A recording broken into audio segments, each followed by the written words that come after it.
Hello, everybody. Thank you so much for tuning in today. My name is Jesse Mayfield-Sheehan. I am coming to you live from Garvey Park in Dorchester, Massachusetts.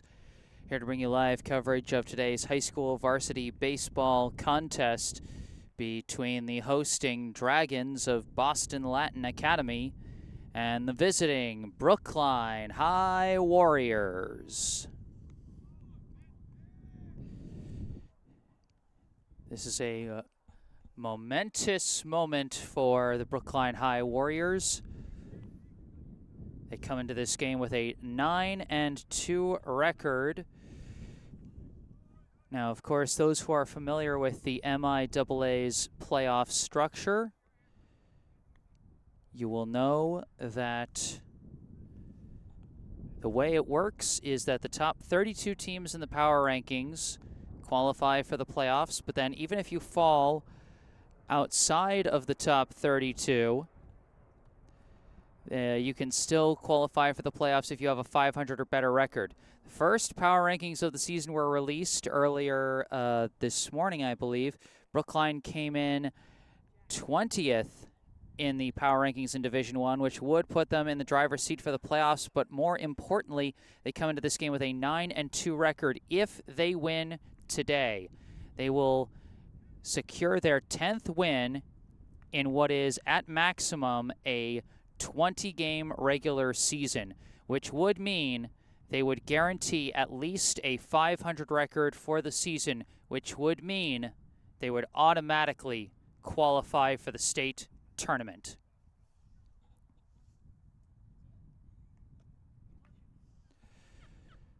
So that's going to be a big one. Brookline riding high off a big 5-0 win on Wednesday against their local rival Newton North.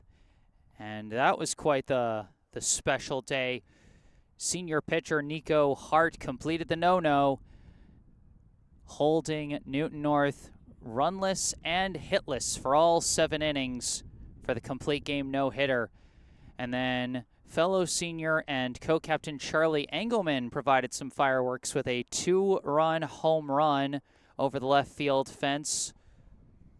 This is my 4th year covering the team. That's the first time I've seen either a 7-inning no-hitter or a home run from this team. So this year absolutely feels different. The record reflects it.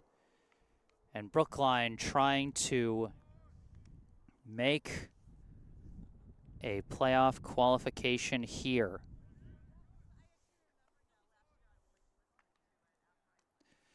A bright sunny day out here in Dorchester, which means it's going to be a little tough for me to see my own screen. You know, that's just the way it be. So that might slow me down on a few things. But I'm still going to do my best as I always do. Pardon me, I'm just filling in the lineups for both teams right now.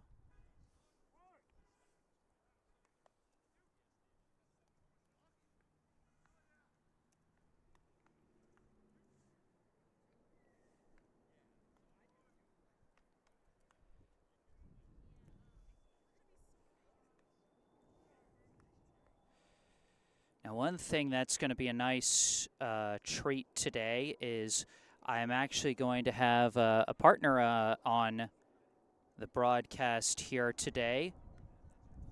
For those of you who followed my winter broadcasts, you might be familiar with Brookline 8th grader Sam Lowenstein, who joined me as a guest student commentator on a couple of hockey games and a basketball game this past winter. And he's going to join me today. He's gotten caught in traffic coming out here. Traffic was really bad coming out here to Dorchester from Brookline. I mean, it is a Friday, so Traffic's going to be what it will be, but I expect him to join us at some point. You know, it might be a few plays into the game, but should still be a fun time.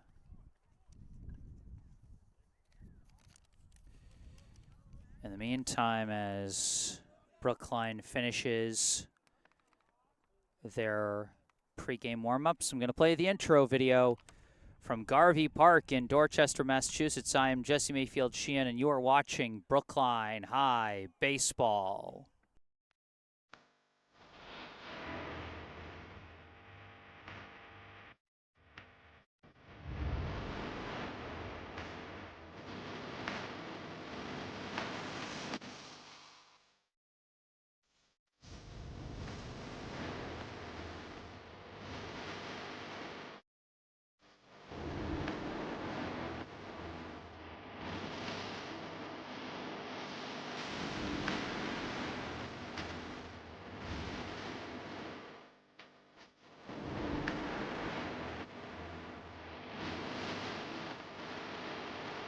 Diving catch is made by Harrison Siegel.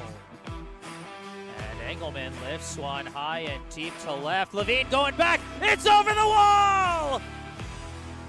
Hits it! He wins it! Hugh Bollinger! Welcome to the Warriors! Brookline wins!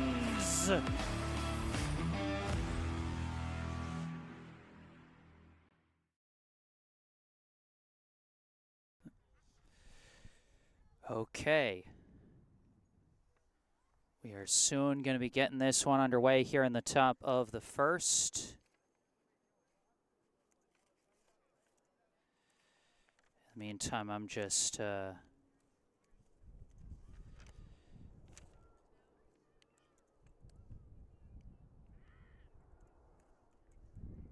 typing in, like I said, the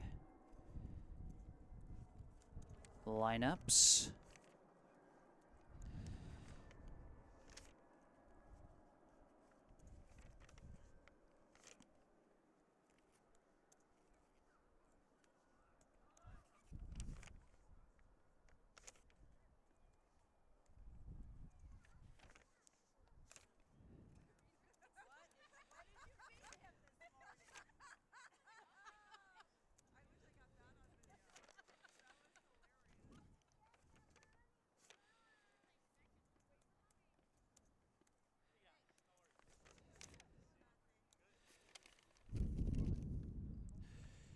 All right, Boston Latin Academy taking the field for this, the top of the first inning.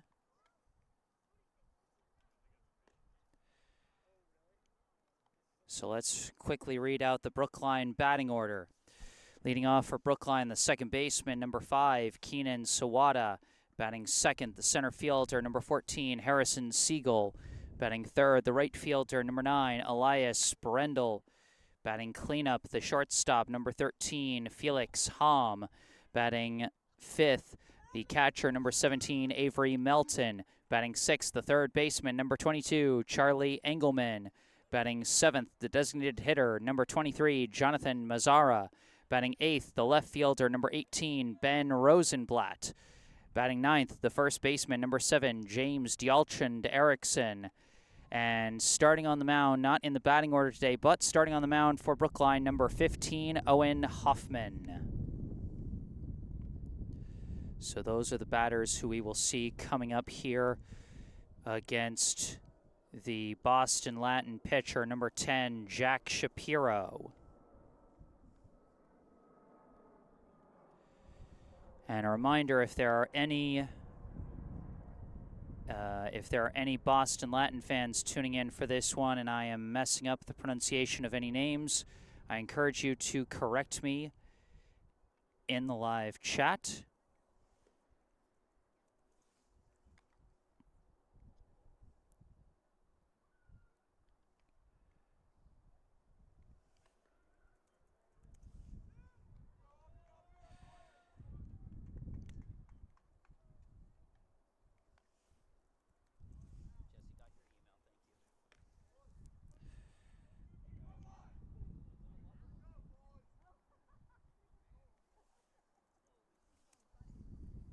All right, we're soon going to be getting this one started as pregame warm-ups have finished.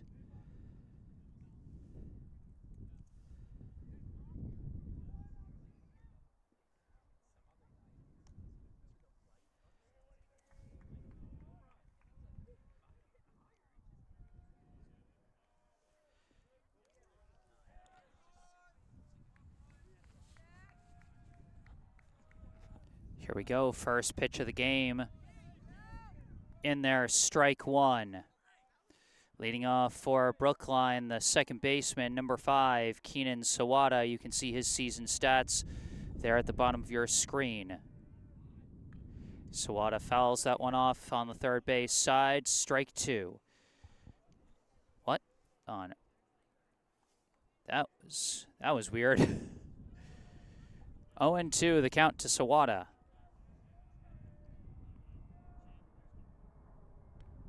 That one's going to miss, ball 1.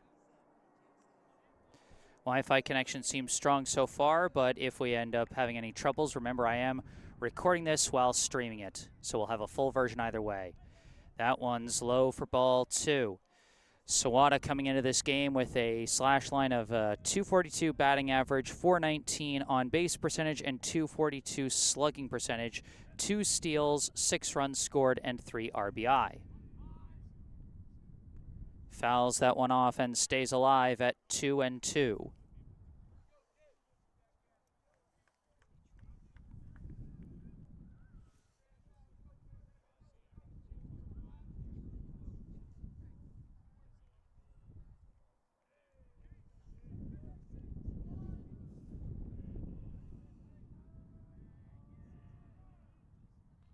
And again, a defensive swing there by Sawada. He stays alive at a 2-2 count.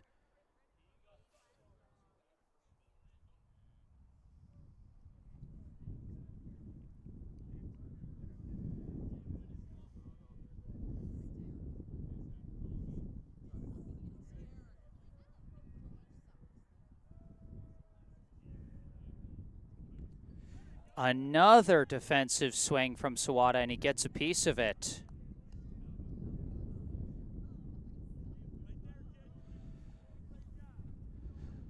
You can see Sawada giving these delayed, half-hearted swings, just fouling it off, just staying alive, waiting for his pitch.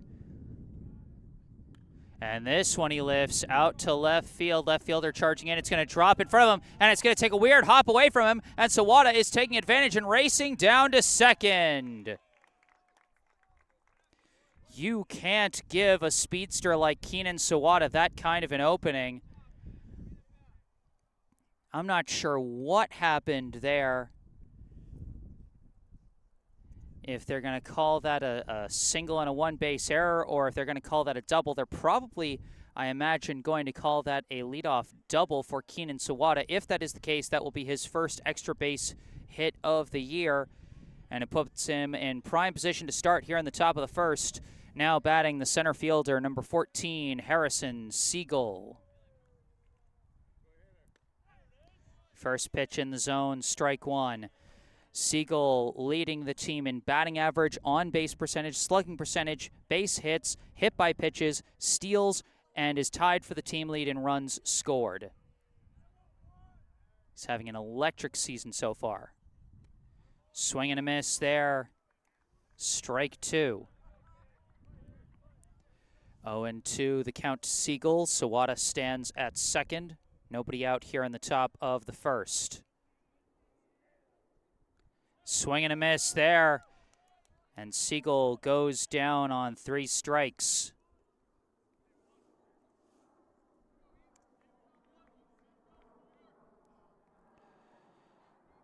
So 1 down, still a runner at second. Now batting the right fielder, number 9, Elias Brendel, as he's going to take ball 1. That one might have been just inside. Brendel's also been a pretty electric hitter for Brookline today, although his batting average has taken a bit of a dip the past couple of games. Sawada looked for a second like he was taking off, but not sure if he stumbled a bit or if he was just trying to fake. As he ends up going back, that ends up being a high ball to Brendel.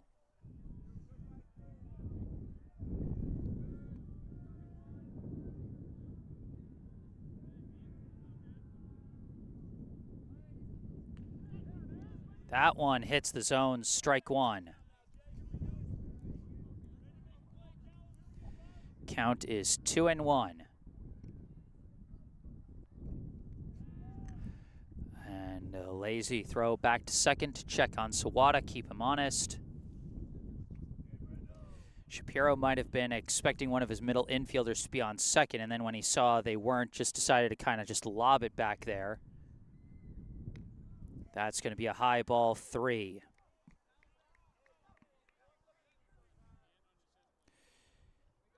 Brendel's been a strong on-base guy so far. On-base percentage of .488 coming in off a high number of walks.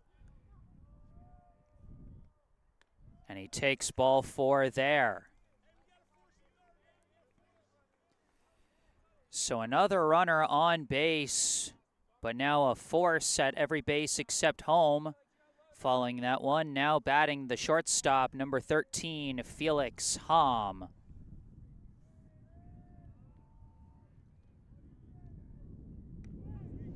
First pitch in there, strike one. Hom's been in a bit of a slump recently as his batting average has dropped below 200, but in past games he has been quite the timely hitter, among the team leaders in RBI with 8 so far. As they throw back to first, check on Brendel, he dives back. The pitch itself was inside, ball 1.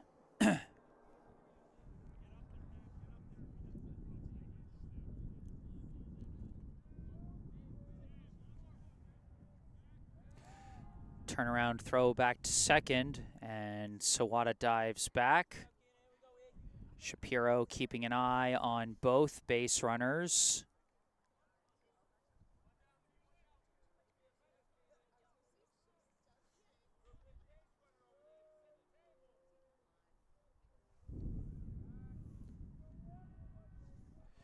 One and one, the count to Hom.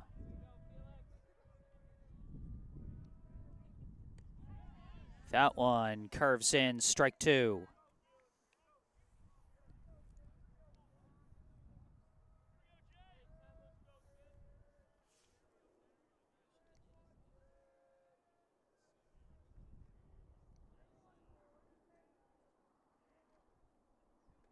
That one gonna miss, slow and away, ball 2. 2-2, the count to Hom.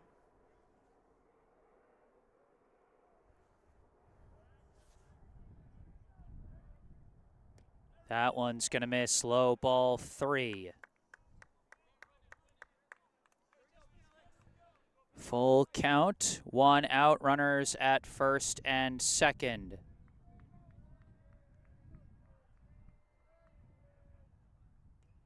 Fouls that one off, stays alive.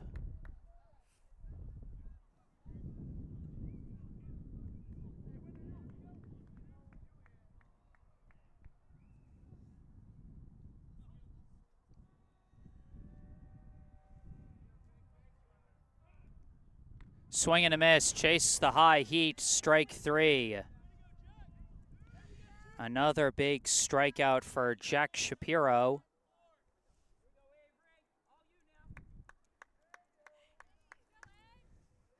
Now stepping to the plate, the catcher, number 17, Avery Melton. That first pitch is going to miss high for ball 1. Melton, the team leader in RBI so far this season, up with 2 outs and 2 men on, and he fouls that one off for strike 1.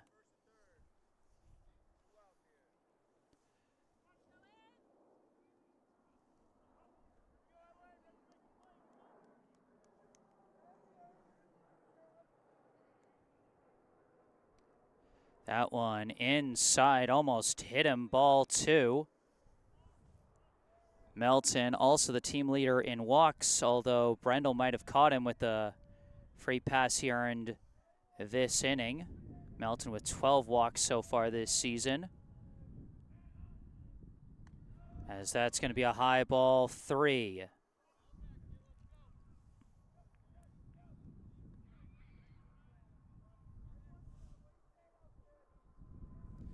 Three and one, the count. And that just catches the high corner, strike 2. So a full count with 2 outs, 2 runners on. Avery Melton trying to keep the rally going. Shapiro trying to escape the early jam. Runner is taking off, and that one is a high ball 4, and Melton loads the bases with a walk. Now batting the man who had the big swing on Wednesday, the third baseman, number 22, Charlie Engelman. Courtesy runner comes in for the catcher, Melton. That's number 8, Ben Doctoroff.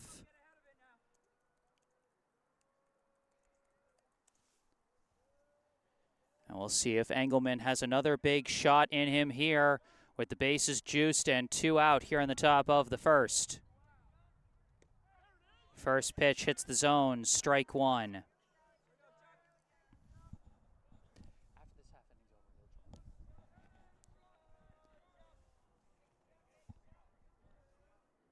Big swing and a miss there, strike 2. Engelman's back up against the wall with an 0-2 count and 2 down here in the top of the first. And that one curves in, strike 3. Jack Shapiro survives the bases loaded jam to start the day. And that is how the top of the first will end. We are scoreless heading to the bottom of the first. And as we move to the bottom of the first, I am happy to welcome my partner here today. One of my headsets is experiencing a little bit of a technical difficulty, so we're going to play the Pass the Mic game here today. So joining me here is my guest color commentator, Brookline 8th grader Sam Lowenstein. Sam, thanks for joining us. I understand you hit a little bit of traffic on the way out here. The traffic was pretty crazy. We're able to make it out here at Brookline, going down the top of the first, being able to load up the bases, though, and just barely missing an opportunity. Indeed, a tough inning to come away with no score for the Warriors. As now we will take a look at the stats for our starting pitcher here today. Just give me a second as I... There we go. Owen Hoffman, number 15, the starting pitcher for Brookline. Among the team leaders in a number of categories. Actually, not the team leader in innings anymore. I forgot to adjust that. But he does have 4 previous pitching appearances, 3 starts. Comes into this with a 2-1 pitching record. 15.2 innings pitched so far this season, a 2.68 ERA, a 1.40 WHIP, and 15 strikeouts. And Sam, I'll give you a little history lesson here. This is going to be a very fun, I think, pitching performance to watch because 2 years ago was the last time Brookline played out here at Garvey, and in that game, Jack Martell, who has since graduated, got 12 strikeouts here at Garvey Park. So, and coming off of Wednesday's no-hitter from Nico Hart, Brookline's got a lot of reason to be excited for the pitching performance today.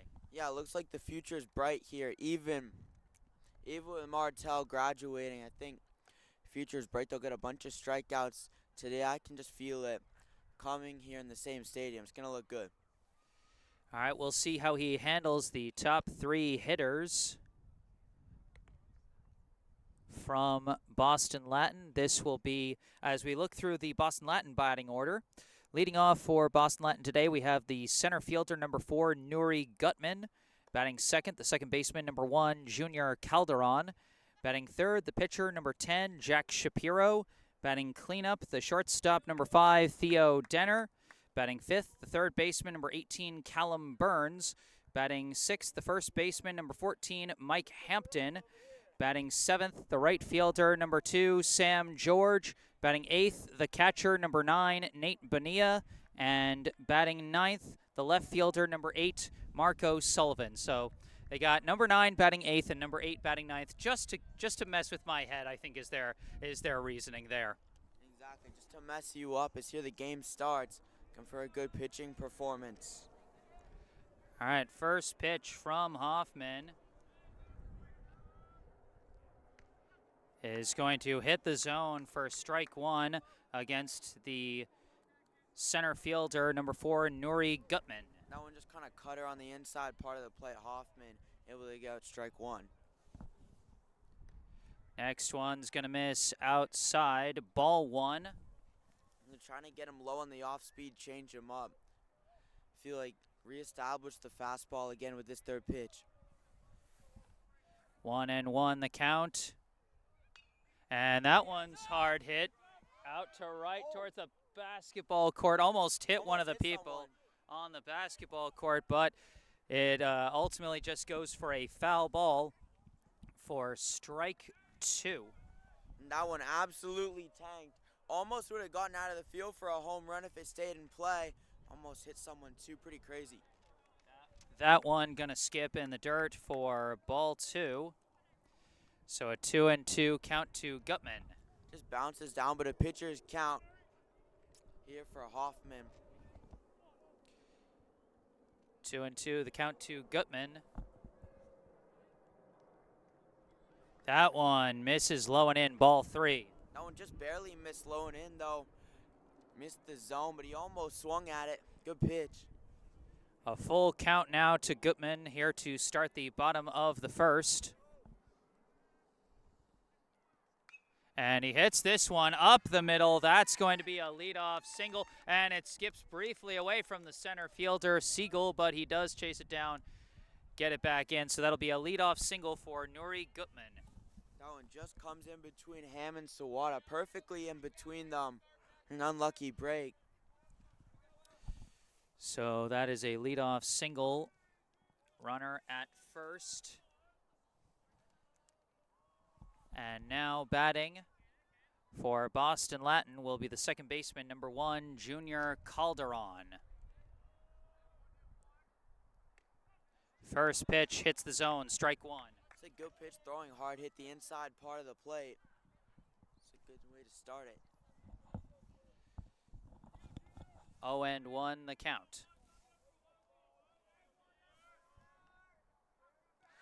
Attempted pickoff throw, and the runner dives back safely as he tried to throw to first, check on Gutman. Interesting note, the first baseman, James Dialchin Derrickson, playing his first game in the field of the season after having to sit out for much of the first half of the season with an injury that he suffered in the preseason, as that one hits for strike 2.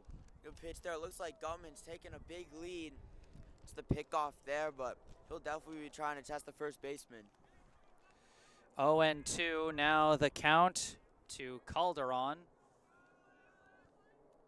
And this one's hard hit up the middle, but field juggled by Sawada. Applies the tag, throw to first. Does not get in time. Sawada just barely recovers to apply the tag on the lead runner.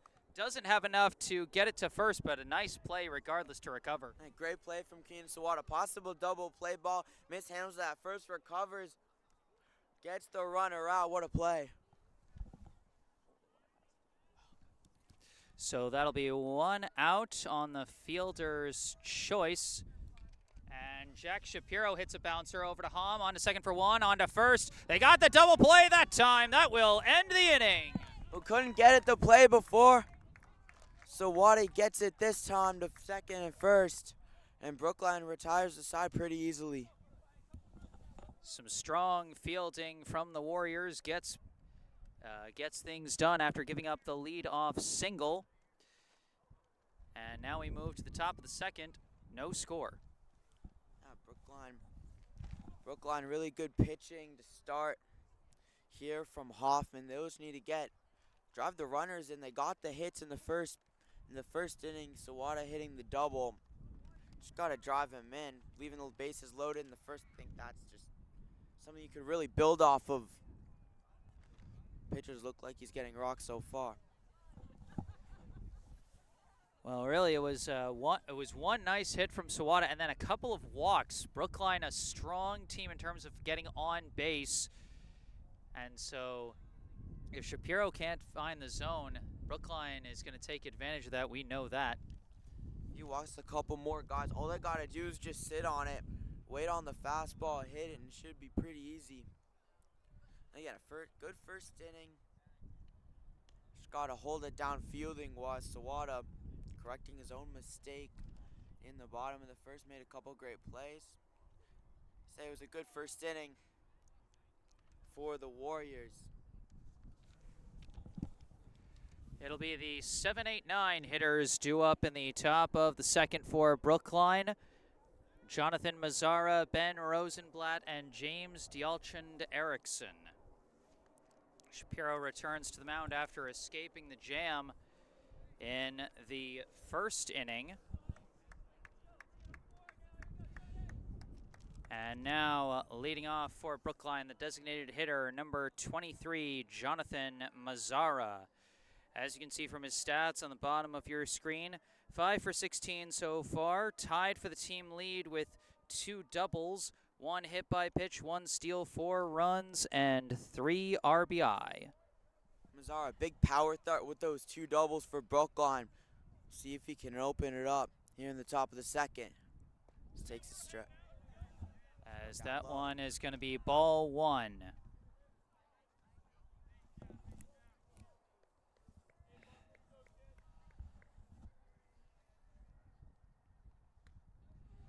And that is going to miss as well. 2-0 the count.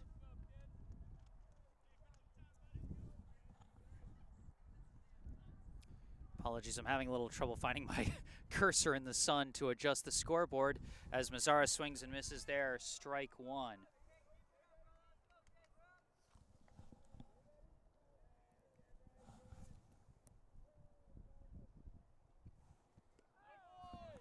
That one hits the zone as well. Strike 2, 2-2. Now the count to Mazzara. Shapiro working that breaking ball. It's been way more effective than his fastball. Mazzara's just got to wait on his pitch now.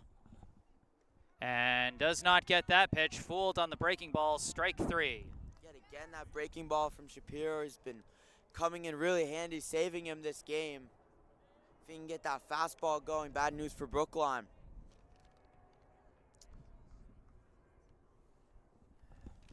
Now batting for Brookline with 1 down in the top of the second, the left fielder, number 18, Ben Rosenblatt. First pitch also hits the zone, strike 1. Rosenblatt so far this season, batting just 1 for 4.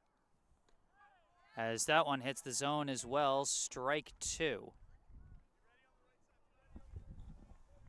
Shapiro finally finding the zone for Boston Latin. And Rosenblatt gets a piece of that one to stay alive at 0-2. Good swing from Rosenblatt. That breaking ball again from Shapiro got him low. Lucky to hit it.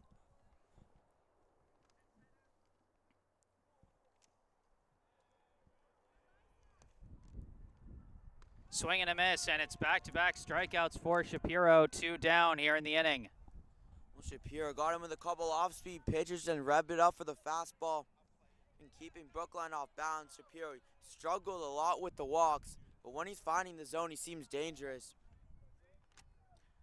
See, Dialchand Erickson stands in.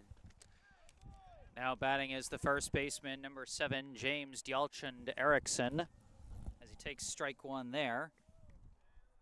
0-1 is the count, as that one misses ball 1.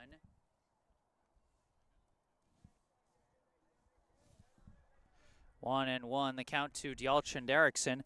Had his first day at the plate on Wednesday, went 0 for 3 against Newton North, but again, Brookline just happy to have him back in the lineup after losing him to a preseason injury as he takes strike 2 there. That one a drop third strike. Umpire calling it a strike despite though. Well, it dropped second strike rather than a drop third strike. Second strike. Yes, 1-2 the count. Swing and a miss. There's the third strike, and Shapiro sends them down, all of them on strikes. Well, Shapiro, he's just been getting the Brookline hitters behind really everything, setting him up with a dangerous breaking ball. And on all these fastballs, seems like the Warriors have just been late. He can just get a little bit more early on it, be able to hit him hard, like in the first inning.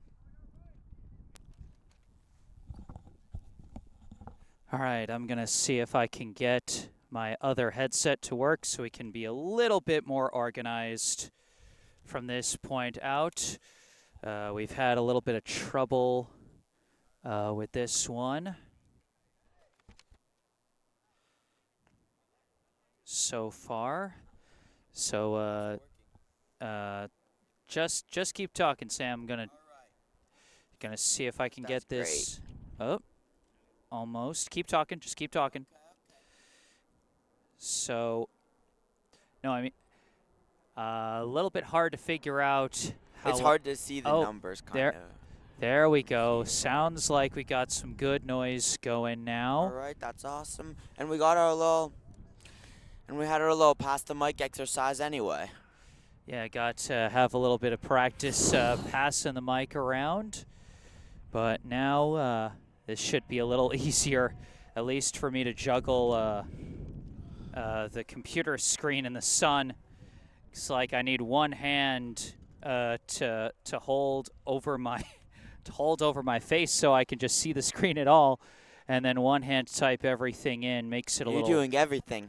I'm the man who does everything. Yeah, that's awesome. So it'll be the 4, 5, 6 hitters due up for Boston Latin here in the bottom of the second. Denner, Burns, and Hampton. And we will see how Hoffman handles that. Had some good work from his infield to take care of business in the first. Well, Hoffman did really well in the first. So did Shapiro. Looks like a really good pitcher's duel today. Good fielding from Brookline so far. Here we go.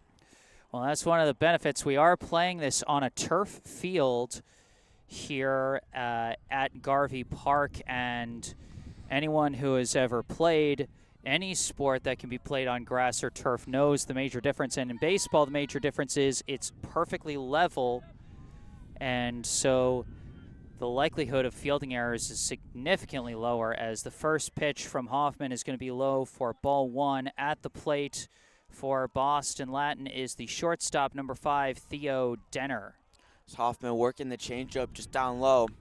This one's going to be a bouncer over to first, taken by Dialchin Erickson. Flip to Hoffman for out number 1. Hoffman getting a ground ball. And an easy little first out. He hasn't even thrown that many pitches. Been really effective. Looks like Garvey Park might be a good luck charm for Brookline. I mean, that guy who had 12 strikeouts, now Hoffman's playing well. Well, it's a little early. Let's not get ahead of ourselves early, there, Sam. But he is off to a good start, as this one is going to be skied right off the first pitch. Out to shallow left. Hom is under it, and he's got it for out number 2. At least so far.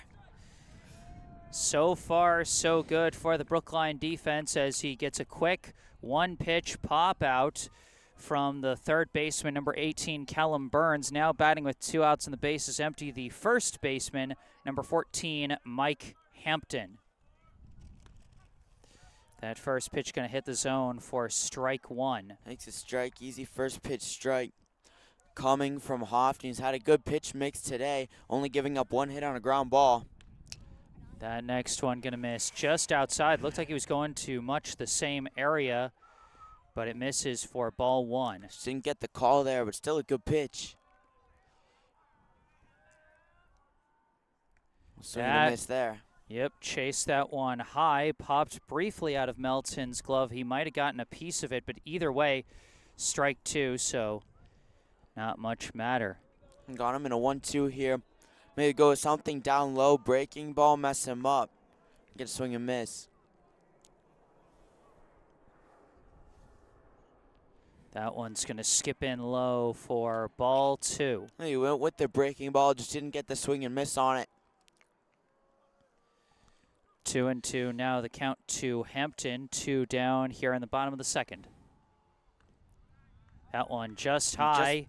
Didn't fool him with the breaker and didn't fool him with the high heat either. He's not chasing. Tough hitter here. And just go with something inside. Get him a chop a grounder. Did go inside, but went too low on the inside. That's going to be ball 4. First walk of the day for the Dragons. Went inside, but again, just missed it. Ball sunk a little bit too low.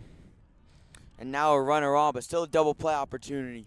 Well, they won't need a double play with 2 outs in the inning. Up comes the right fielder, number 2, Sam George. That one skips in, but well covered by Melton. It'll simply be ball 1.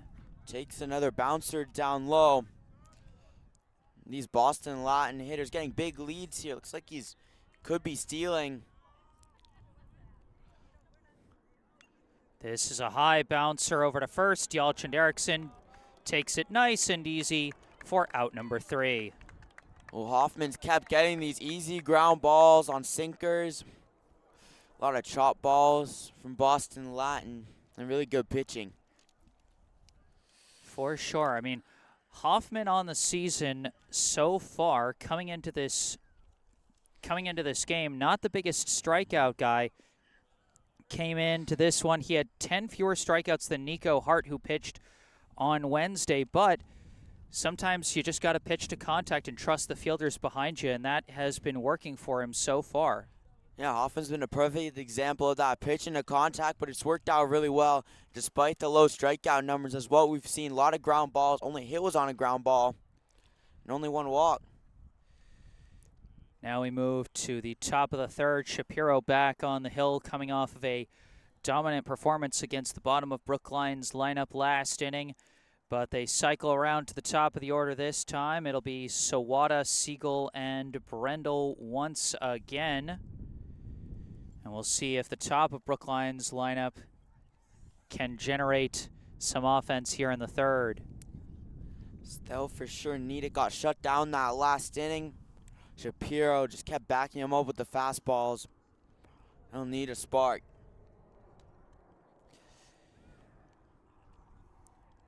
Shapiro's just been his pitch mix. He's done so well. Got a lot of swing and misses. Really the opposite of what Hoffman's did, but they've both been really effective. Looks like we're having a little bit of Wi-Fi trouble, but I expect this will come back. Yeah, looks like for the most part it's been solid today, and it looks like it's recovering. Like I said, folks, if the Wi-Fi ends up cutting out too much today, I am recording this and we'll be able to post a fully recorded version later tonight. But for the meantime, we march on here on the top of the 3rd, leading off the second baseman, number 5, Keenan Sawada. Takes a low, ball 1. So low. Almost like a fast slider coming from Shapiro.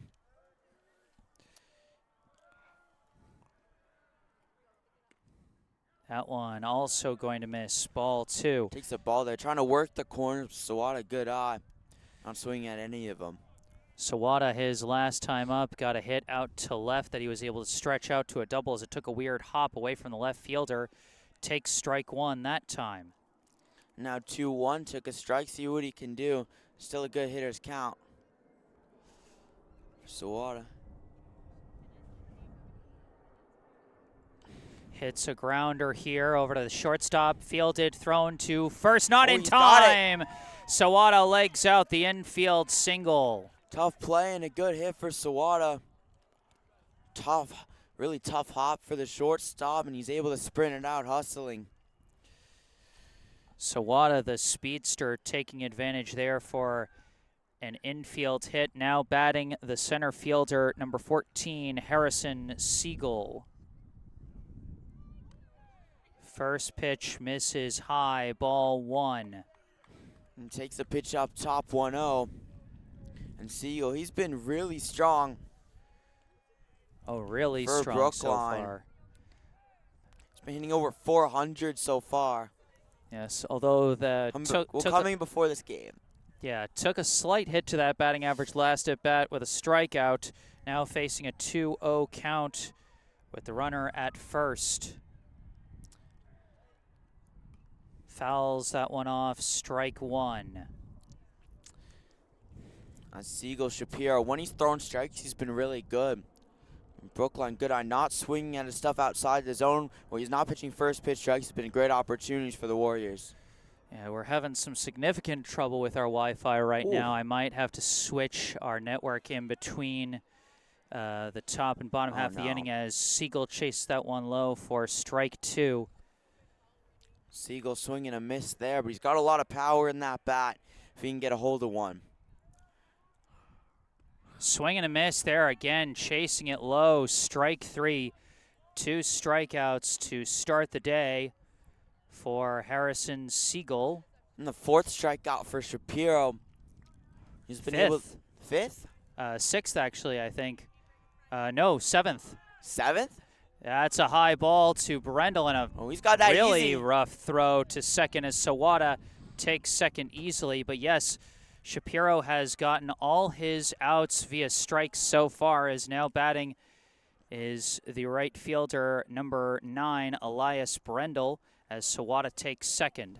Sawada able to steal that. And watching warm-ups for the second inning, the Boston Latin players, they weren't doing so well, made a couple errors, and looks like the Warriors are taking advantage of it. 2-0 the count to Brendel. He checks. And that one curves in for strike 1. Shapiro's now been able to work back. If the Warriors can make contact, there's been good results. That one misses the mark, ball 3. Brendel drew a walk his last time up, now on the cusp of potentially drawing another. Brendel, he's been doing really well. Another walk. Was that 3rd of the game? If the Warriors can get on base, they're in good hands. And that will be a walk, and the pitch is going to get away. Going. Weird ricochet, and Sawada does take advantage and take third on the wild pitch. He gets that easily. The catcher struggled to pick it up again. All right, so that's runners at the corners. Looks like our connection might have potentially stabilized here, and I would love if that is the case, as it's now runners at the corners with 1 out for the shortstop, number 13, Felix Hom. Hom went down on strikes his last time up. Felix Hom, he struggled so far, but he's got Hits a really good bat. Oh, but a jumping catch made by the second baseman. But the pickoff throw gets away, and Sawada is going to try and come home, and that throw gets away. And He's Brendel going to is going to second. Right as my tripod breaks, but Brookline gets on the board first. What looked like a sure out from Boston Latin turns into a disaster. The Warriors strike on the opportune time, and now it's 1-0. Sawada running home, really aware play, and the second baseman tried to get the double play, doing too much. Just missed the throw low. Throw again, came back. Coming back in, missed. And the struggling fielders now. Warriors taking advantage of that. First pitch is up and away. There we go. Thank you for helping out with the narration there, Sam, as I was trying to fix the tripod. I appreciate you, as that's going to be strike 1, so it will be a 1-1 count. Now to Melton with Brendel on second, 2 down in the inning. Brookline on the board, 1-0. Brendel taking off for third, and they're just going to let him take it, as that'll be strike 2 to Melton. And good base running for Brookline. The fielding problems for Boston Latin have just compounded. Now Melton's got to drive him in. Just get something in play. Shapiro's been so good with the swing and miss.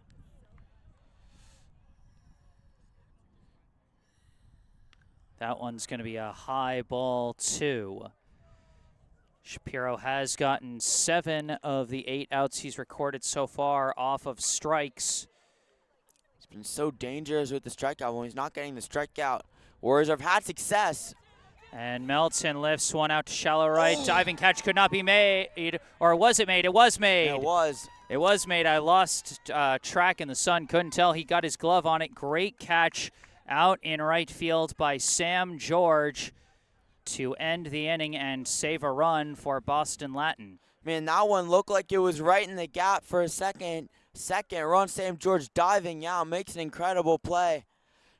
And really saving Boston Latin struggles. That makes up for everything for them. So a wild inning ends in a run for Brookline. Keenan Sawada scoring on the E4 on the attempted double play. And that was one heck of an inning. A lot of action on the base paths. And a lot of action on the base paths in general for Brookline. First, now the third. They can put it in play. They've had a lot of success. And now we move to the bottom of the third, with Brookline now having a lead to defend, as they will be going up against the 8-9-1 hitters for Boston Latin, Bonilla, Sullivan, and Gutman.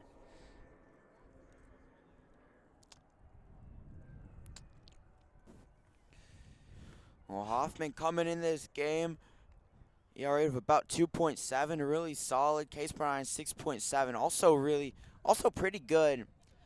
Considering he's not really a strikeout pitcher, he can still get good amount of strikeouts, low ERA, and he's just played well in 4 starts.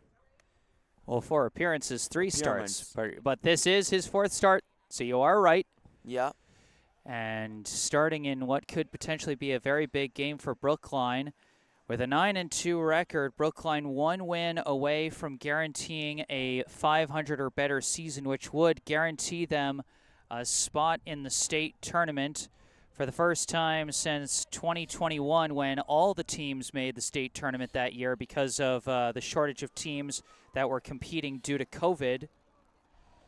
So this could be Brookline's first non-losing season since 2019. Wow, that's incredible. Very special year so far for Brookline, and they're trying to clinch a certain level of specialness here today. It's been a truly special season, Brookline. Every time I tune in to a broadcast, they're playing really well. And in the past, I always thought of the Brookline baseball team as just they weren't this good ever, but this year it's really been their season. They've been playing great. It's been a very special season, and a very comedically special moment going on right here as they're trying to clear out some soccer players in right field, or at least push them back far enough. Hopefully one of them doesn't get hit. I mean, we saw that foul ball go over there. Anyone can get hit. We could get hit. Yeah, it's just kind of an interesting layout here at Garvey Park. They don't have exact fences to properly barrier off other people who want to just have a fun day at the park. But that said, we march on with the start of the bottom of the third. Now batting the catcher, number 9, Nate Bonilla, as he takes strike 1 from Hoffman. Take strike 1 in there, and Hoffman establishing those first pitch strikes, found a lot of success. That one skips in the turf, ball 1. Here the 1-1, Hoffman going with that breaking ball there. Just couldn't get the swing and miss. So here comes the 1-1 pitch. That one's going to be high for ball 2. So a 2-1 count. Like you said, Sam, one of the strengths that Hoffman's had in this appearance so far, he's been throwing strikes and not afraid to.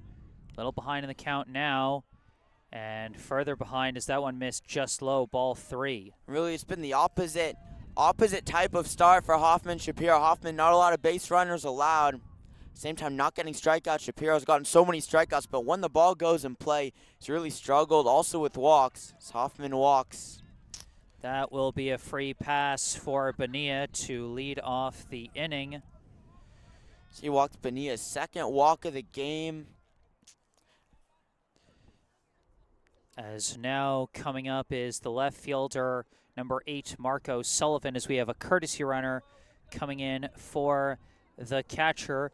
That'll be number 6, Jack Norton, on the base paths in place of Bonilla. It's Norton, Boston Latin, trying to get something going. Whenever they get a base runner, big leads, they're trying to get something going on the base paths. That's going to be a high ball 1 to Sullivan. Takes the ball there. Hoffman's just got to get back to his bread and butter. Throwing strikes, it's worked out. With good fielders. Now he's bunting. And he got him a bit with a fast breaking ball there as he ended up chopping that one foul.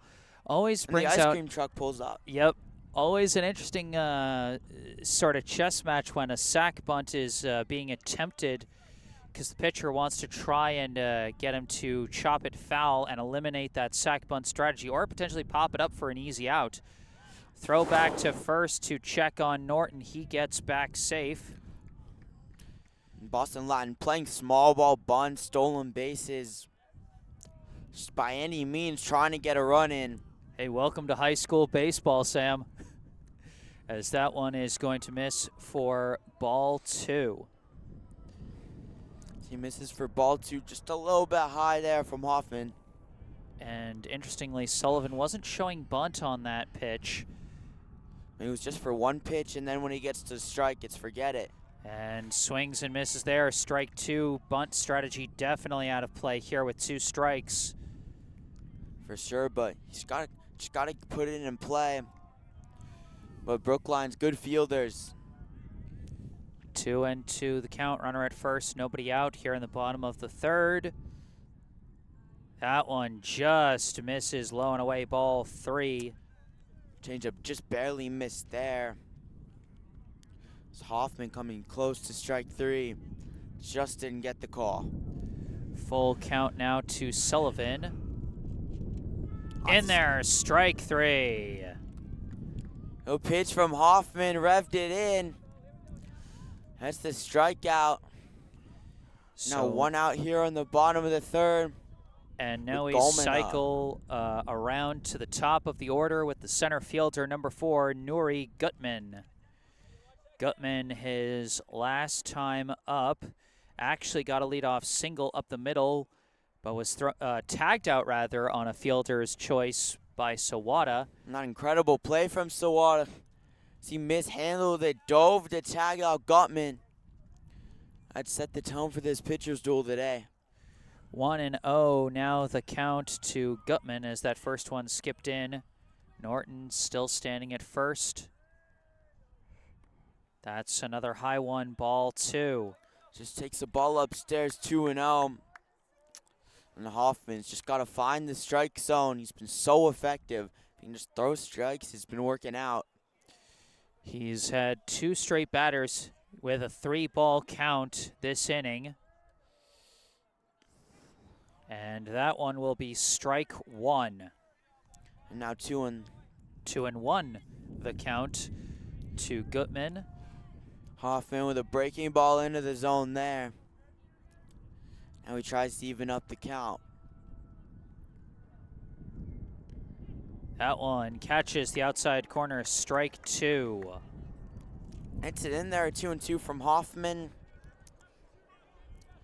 Now getting ready. Some real good pitchers count. Gotta avoid the 3-2 with the right, with the threat of the runner leading. And he doesn't avoid the 3-2 there. Might have lost control of that one as it skipped in the turf. Full count now to Gutman. That one trying to get a chase pitch on Gutman. Curveball bounced it though. And Gutman not looking at any of that. Watch for the steal here. On first base with the full count. High ball 4. He doesn't go, but still advances to second. Now Hoffman's got to get out of the inning. Runners on first and second. And now coming up with 1 out and 2 on, as you said, the second baseman, number 1, Junior Calderon. Calderon last time out grounded into that fielder's choice we were talking about. Here's the pitch from Hoffman. This one is going to hit the zone for strike 1. And interesting, with runners on base, you're going to have one of the middle infielders pulled out of position to cover second base for that lead runner in order to also cover the potential pull hit, which is why they have the second baseman covering him. That one hits the zone, strike 2, so Hoffman hitting the zone. Yeah, all types of shifts, but leaves that gap between first and second wide open for a hit. If he can go opposite field, which is easier said than done. As he pulls this one over to Hom, he juggles it, just gonna have to throw to first. He gets the batter for 1 out, but again, a bit of a juggled ball prevents a potential double play on a hit ball by Calderon, same hitter. Hom couldn't get the runner at second, recovering, guns it to first, and gets the out now. Runner on second base. Second and third base. And third. as there's 2 down now in a pretty big situation here. Up comes the pitcher, number 10, Jack Shapiro. First pitch curves in, strike 1. And that one just looped in. Big speed change from Hoffman. He's just looping curveball. Shapiro, his last time up, grounded into an inning-ending double play back in the first. Now up with 2 runners in scoring position. Hits a dribbler over to third, fielded by Engelman. Got to throw to first, and he dives for it. Cannot make it. Dialch and Erickson made the stretch to complete the 5-3 ground out. And that will end the third. Close play at first. Engelman stretching out to grab it. Shapiro diving for first base. Really close play. Knocked the base over and almost made it. Yeah, with this turf field, the bases aren't quite planted as securely, but nice fielded grounder by Engelman. His throw a little wide, but like you said, James Dialch and Erickson at first able to make the reach to snag that one. I always say there's no such thing as a routine ground out in high school ball, so appreciate all the ones you get. And what we've got here at the end of 3 is a 1-0 lead for Brookline. And we've got some notes in the live chat. A lot of people were talking about the system of the power rankings, as Brookline with a 9-2 record, 20th in the First Division I power rankings, is thanks to a great explanation from former Brookline High baseball coach Joe Campagna. Explains how it's a combination of, how many wins you get, what the margin is, and the strength of your schedule, as he was explaining that to some of our other viewers like Joanna Fricke and Yuli Burstein. And then our latest note in the live chat from one of our regular commenters, Barbara Jo Metzger. Very simple. Go Warriors from Grandma in Buffalo, New York. Our Brookline High baseball grandmas are tuning in again. Brookline High, I feel like it was hockey as well. A couple of grandmas were turning in. I think so too. I mean, that's one of the things that's really nice, is you always get a number of grandparents tuning in to see their grandkids. That's one of the things. Like when I started doing these broadcasts, it was entirely selfishly motivated. I just wanted to be able to, call sports. It's always been kind of a dream job of mine. But seeing how many people that normally wouldn't be able to tune into these games gets to tune in, always such a nice treat for me. Super nice.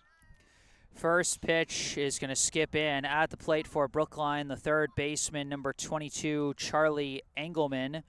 Engelman went down on strikes to end the first inning. Now leading off here. Went down on strikes, but he's had a good game with that throw from first base. Was able to gun it in when Shapiro was diving, and takes ball 2 now. 2-0 the count, as timeout briefly called.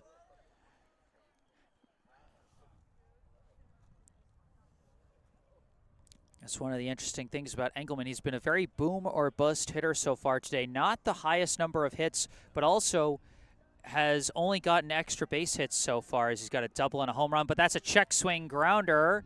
That's going to be close. Flip to first, and that'll be out number 1. Oh, you jinxed that one. Engelman just chops it down. Almost like a Joey Gallo type hitter in the MLB, just getting extra base hits and not a lot of other hits, but that one an exception, chops over for the grounder. That one a 4-3 ground out to start. Now batting the designated hitter, number 23, Jonathan Mazzara, as he takes a high ball 1. Shapiro trying to work the curveball down low back into the zone. Just couldn't get it to bite. So Mazzara takes the ball. Mazzara, another batter who went down on strikes, as we're hitting the part of the order where Shapiro got 4 straight strikeouts between the end of the first inning and the entirety of the second inning, as that one hits the outside corner for strike 1 to Mazzara. He takes the strike now, 1-1. Fastball from Shapiro. He's been setting up the fastball with the breaking ball, then blowing the hitters away. It's only been effective, though, when he's throwing strikes. That's another strike, as he makes it strike 2 to Mazzara on the swing and miss there. Mazzara whiffs on it, Shapiro. That's that fastball. The Warriors hit has been so late on. Mazzara has, but Shapiro's just done well. And now they're Oh, baby running on the field. We got a baby. We got a baby on the field. Oh boy, one of those moments where it's like one of those fin on the field moments. I know, that's why I'm saying, like, I'm so glad this isn't the MLB. Otherwise, security be out here tackling people. Oh, security! Like, have you seen that one when security guard tases them? Like, tase the baby, like. Oh my gosh! Thank goodness that's not the case. We don't want to see babies tased. But they're always nicer to the kids. It's just when, like. Yes, that is also true. Yeah. That is also true. Whenever it's little kids, it's so funny because they come back, their parents are like, "What did you just do?" And they get away with it. Well, baby on the field, someone's almost got hit. It's been pretty crazy. It's been a entertaining day here at Garvey Park so far, but now we get back to the baseball, and Mazzara chases that curveball, strike 3. Curveball. We briefly disconnected, but it looks like we're reconnecting. There we go. So that is 2 down now off the strikeout. Well, that pitch, a curveball coming down. Mazzara just struck out. If it didn't pick it up on the connection, Shapiro whiffed him on a curveball down low, just below the zone. Yeah, we've been having a little bit of trouble with the Wi-Fi connection, but like I said, I am recording this while I am live streaming it, and so I'll be able to post the fully recorded version later tonight. But for now, as much as we can with this in and out Wi-Fi, which might be affected by the wind gusts that we get here for sure on the eastern part of the city, closer to the airport. First pitch to Ben Rosenblatt in there for strike 1. Rosenblatt also went down on strikes his last time up. Shapiro trying to keep the rhythm going. That one cutting. Swing and a miss there, strike 2. Oh, Rosenblatt, another swing and a miss. So Rosenblatt playing his second game so far. He's been pretty good. That's strike 3 as he's down on 3 strikes. Not a lot of experience for Ben Rosenblatt so far. Shapiro blows him away with another fastball. Well, not a lot of plate appearances, as he's kind of been more of a platoon guy, a pinch hitter. He's been in a few games, but hasn't come to the plate too many times. That time goes down on strikes, and that ends the top of the 4th. And in this break, in between the top and bottom of the 4th, I'd like to take a moment to direct your attention to a helpful link in the description section of this video. As you can see at the top of the description section of this video, a link where you can donate to the At Bat for Brookline Booster Club if you would like to support the Brookline High baseball program financially. Good game so far between the Brookline Warriors and Boston Latin. 1-0 so far. A really good pitchers duel. Hoffman has just been blowing away the Boston Latin hitters. Not a lot of strikeouts for him, but the fielding's been really good. A lot of ground balls. It's been a fun game so far. A lot of other, let's just say, events.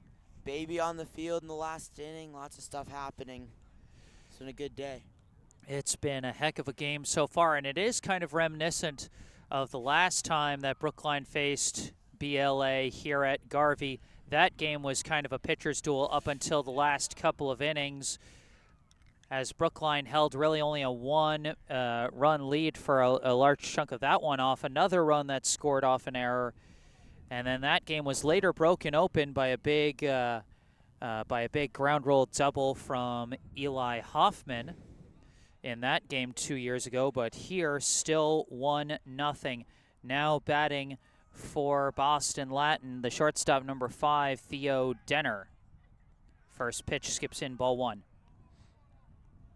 Pitch gets away.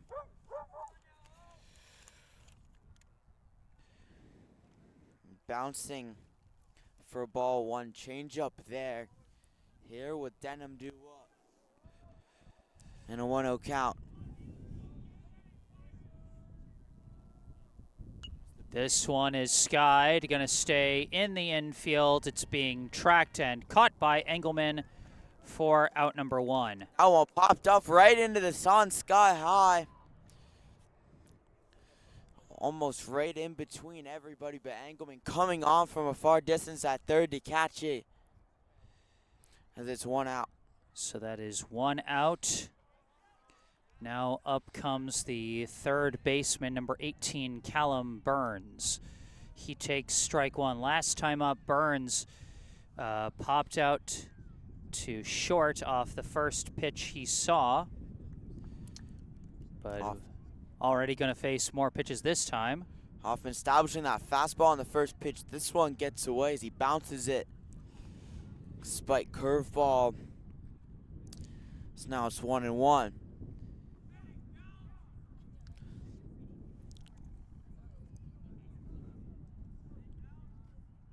1-1. This one is grounded over to third, fielded by Engelman. Throw to first, could not be skipped, could not be recovered off the skip by Dialchin Erickson, and Burns will reach on the E5. First base is not the most typical position for Dialchin Erickson, and you really see the guys who are used to playing first when you see how they handle a throw that bounces on them. Man, but Avery Mountain running over from catcher to grab it. Good fundamentals. And that one could have been easily a double. Dialchin Erickson, that throws a little bit off coming from third base, but definitely if normal first baseman was playing, could have made that catch, but tough throw. Now batting the first baseman, number 14, Mike Hampton, as he took strike one on that pitch. Swings and misses for strike two there. Hampton quickly behind 0-2. His last time up, he actually drew a walk, but now with his back against the wall with an 0-2 count. So now it's 0-2. And curveball there. Went back to the curve, but could not fool him as he checked his swing. Low ball one. Just takes the pitch a little bit below the zone. Really good chase pitch from Owen Hoffman. Just hasn't gotten lucky on a lot of those swing and misses.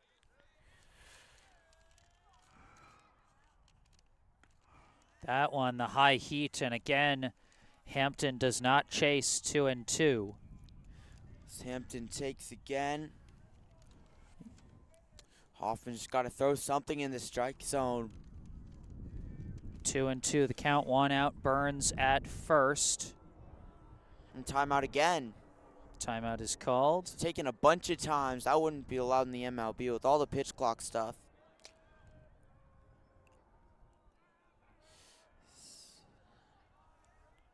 Here's the 2-2. And that one is going to miss just low. And we've seen that a couple of times where Hoffman tries to fool him with the curve, tries to fool him with the high heat, tries to paint the corners. The Dragons just haven't been biting on a lot of those, and now we've got a full count to Hampton. When he's been trying to fool him, just hasn't found success. This one is going to be lifted sky high out to center field. Siegel comes in and has it for out number 2. Good catch from Harrison Siegel in deep center. That one skied up. Hoffman went to the strike zone and got another easy fly out. So, 2 down. And now coming up, the right fielder, number 2, Sam George. George made a really good catch in right field a couple innings ago. Saved a run when a runner was on third for Brookline. Indeed, back in the top of the third inning, that one was. Now up at the plate with 2 down and a runner at first as he takes strike one there. Faced identical situation his last time up. 2 down, runner at first. He grounded out to first to end the bottom of the second his last time up. And he hits another high hopper. Taken by Engelman, thrown to first, and a jumping tag applied by Dialchin Erickson to end the inning. The Engelman-Dialchin Erickson connection recovers to end the 4th. Dialchin Erickson kind of took it awkwardly, able to adapt, get the tag on Sam George. Identical situation. The last time he was up, grounds out in that situation. Great play from Dialchin Erickson. Now I'm going to take a moment. I'm going to try and switch our Wi-Fi connection as we've been dealing with some problems here. So the stream's going to stop temporarily, but it's going to come back, so stay tuned, everybody.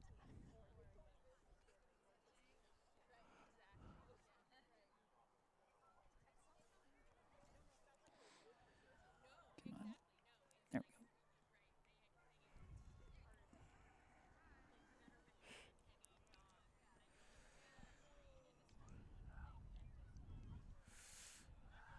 Okay, let's see how this one works.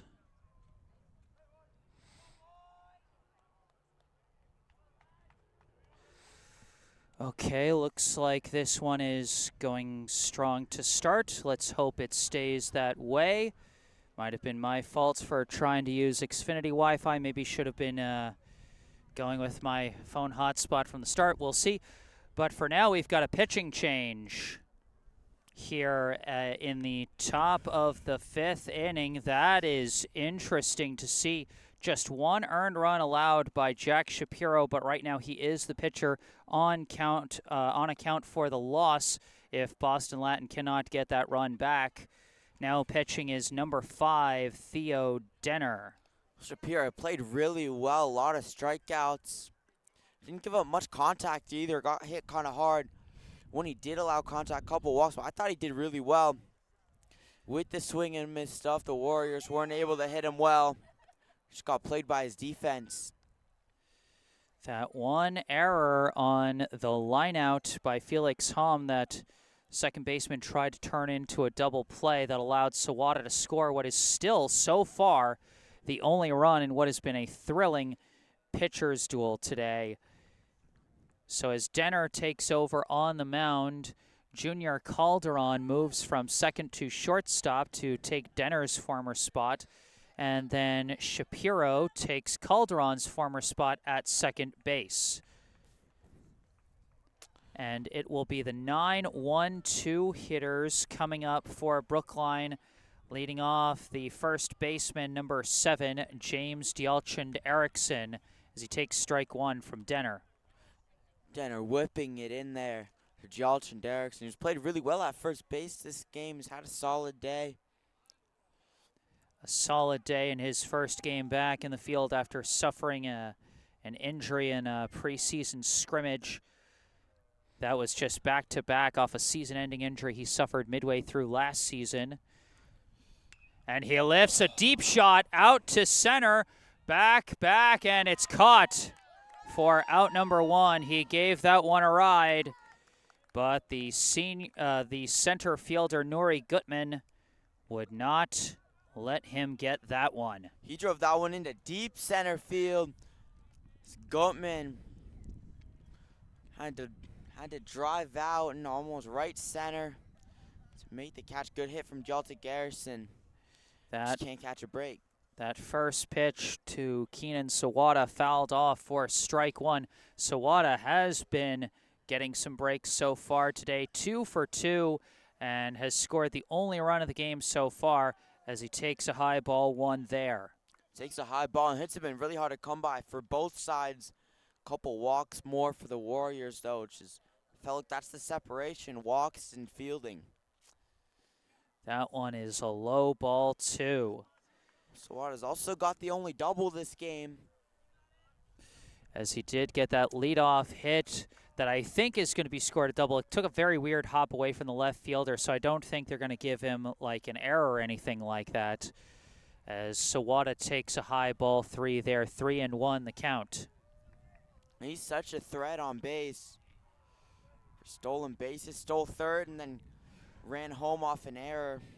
That one just catches the low corner for strike 2. That one just clipped in from Denner. He's not throwing as hard as Shapiro, but he's still been pretty effective, it seems. That one tipped, stays alive. He's just got that breaking ball. It's worked well. And the changeup below the zone. Here, the full count. Payoff pitch is a ball 4, and Sawada reaches base safely again. Sawada on for the third time this game. That just adds Now, Good now, stolen base threat.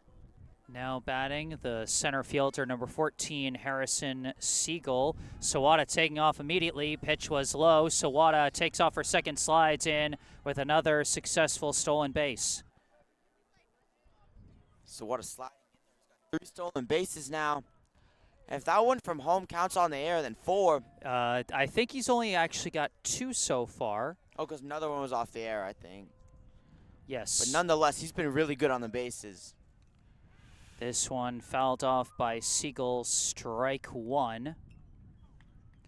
Siegel's had a tough day at the plate so far, 0 for 2 with 2 strikeouts, but a chance to give Brookline a bit of a cushion here if he can drive in Sawada from second.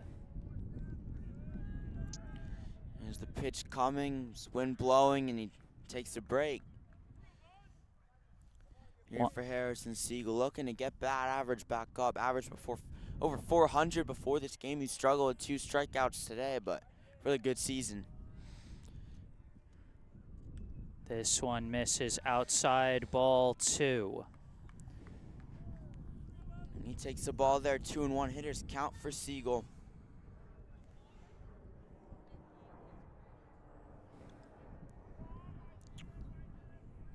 This Oh, he one is drove in hit. that. Drive deep out to right, and that's going to bounce in. Extra bases. Sawada racing around third. Coming to the plate as Siegel races down to third with an RBI triple. Harrison Siegel smoked that one to right field, runs into third. Driving in Sawada, it's 2-0 Brookline. As he was for sure due this game, he just tanked that one. The first triple of any Brookline player so far this season, and couldn't have come at a better time in the middle of this pitcher's duel. Now a 2-0 lead for Brookline as Elias Brendel comes up and fouls off the first pitch for strike 1. Clutch play from Harrison Siegel. Brendel, just a little chopper, and if you're Boston Latin, you think, did we make a mistake by taking Shapiro out? Warriors have definitely done better hitting this inning. And that one skips in, well caught by Bonilla, the catcher. That one chopping down 1-1. Only 1 out also in this inning with Harrison Siegel on third after the triple. And a short distance between home plate and the backstop makes it hard to score on any potential wild pitches as that one comes inside, ball 2. But even if you can't get the wild pitches, just getting a ground, like a sacrifice grounder. Well, that could also prove tough. All the infielders pulled in to account for that exact situation. We'll see what happens. As Brendel does hit a grounder over to second. They're going to try it home. And they got him at the plate, I believe, is the call is that he's out. Siegel diving in at home. But could not beat the throw, as I believe the signal was out. It was a very subtle signal, again, just to make things perfectly confusing. But the 4-2 fielder's choice. 4-2 fielder's choice, a bang-bang play at home. Really good play from Boston Latins. Their fielding's gotten better for sure. Their fielding saved them 2 runs so far with that diving catch by George and then that play at home. Almost a pickoff. And they try to pick off there, but Brendel dives back at the plate now with 2 down and a runner at first. The shortstop, number 13, Felix Hom. Oh, he's Brendel going. Taking off, and the Gets throw away. He's got. Gets away, and Brendel thinking about third, but ultimately decides against it, which I understand. If you don't get a good jump, it's usually best not to chance it. Those hesitation runs are what get you thrown out on the pads, but Brendel does get the stolen base as he took off before it was a wild pitch. 1-0 the count to Hom. Hom lifts this one foul right. Almost hit us twice. Boy, that one hit folks, right behind us and then hit almost to the other side. Yeah, folks, you didn't get to see that because I couldn't move the camera fast enough. That went passed us on our right, bounced off a railing, Almost hit us again. came back behind us at our backs. So that was a fun little pinball moment as Hom fouls that one off as well for strike 2. Smoked it back. Felix Hom looking to get his season going. A little bit of a slow start. Well, his season has been going. He's just hit a bit of a slump lately, but he is among the team leaders in RBI with 8 so far. Seems like a really dangerous hitter. Oh, he's Brendel going for third, but it's fouled off.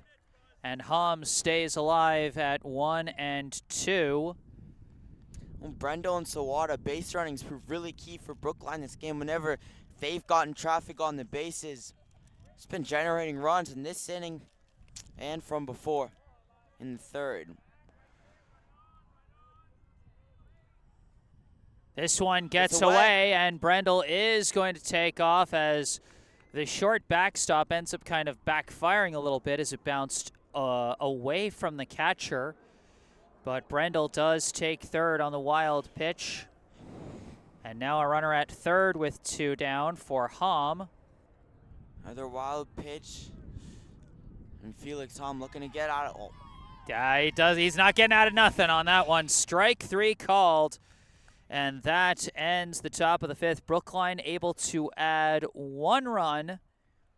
And they double their lead, but still anyone's ball game as we move to the bottom of the 5th.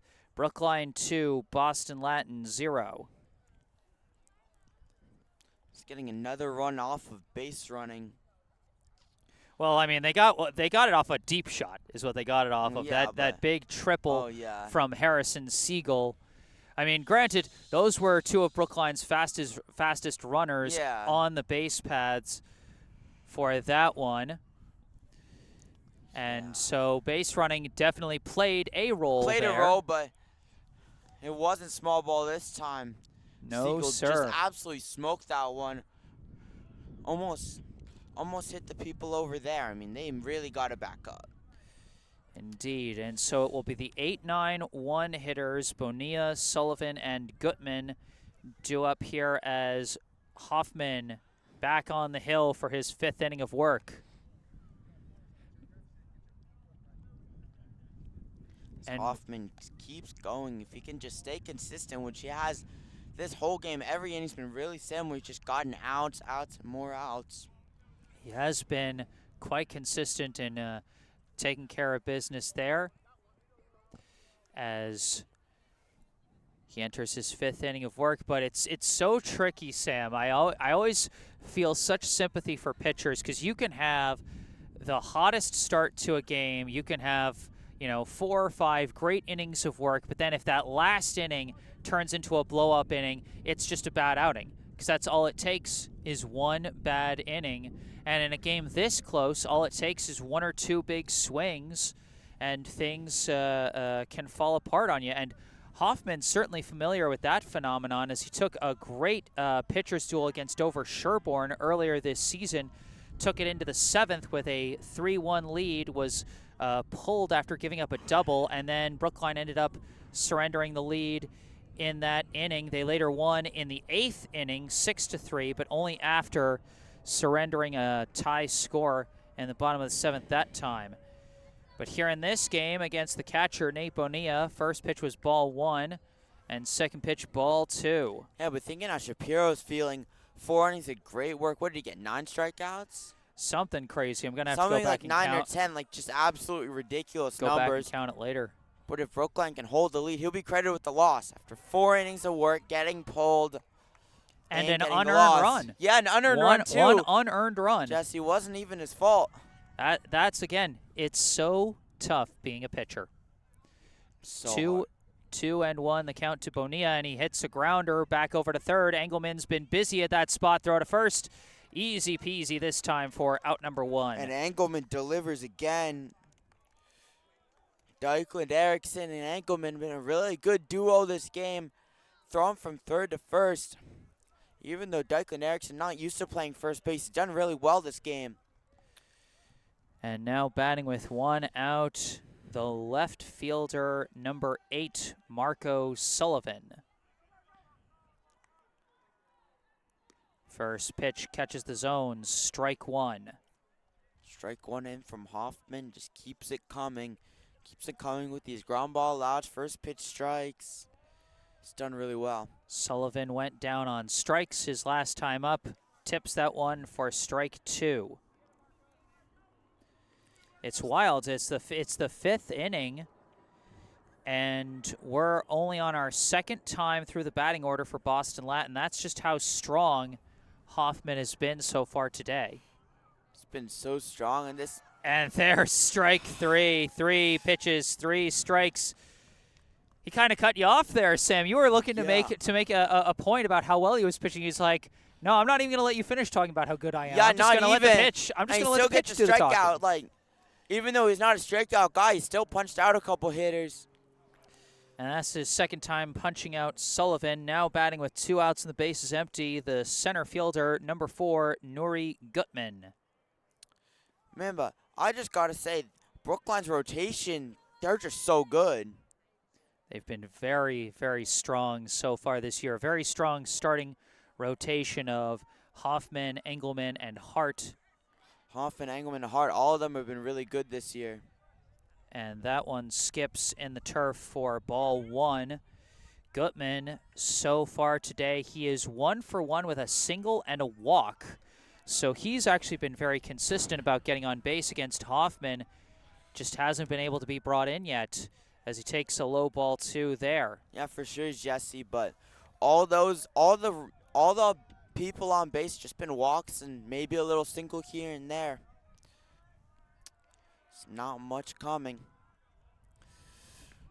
That one hits the zone for strike 2. But in terms of the rotation, Engelman, .04 ERA, that's insane. Yeah, I mean, a lot of that does owe to a high number of unearned runs due to errors, but you can't take away from how dominant he has been when he's been on, as that is going to skip in for ball 3. And even with the unearned runs, like, just considering his talent, that's amazing.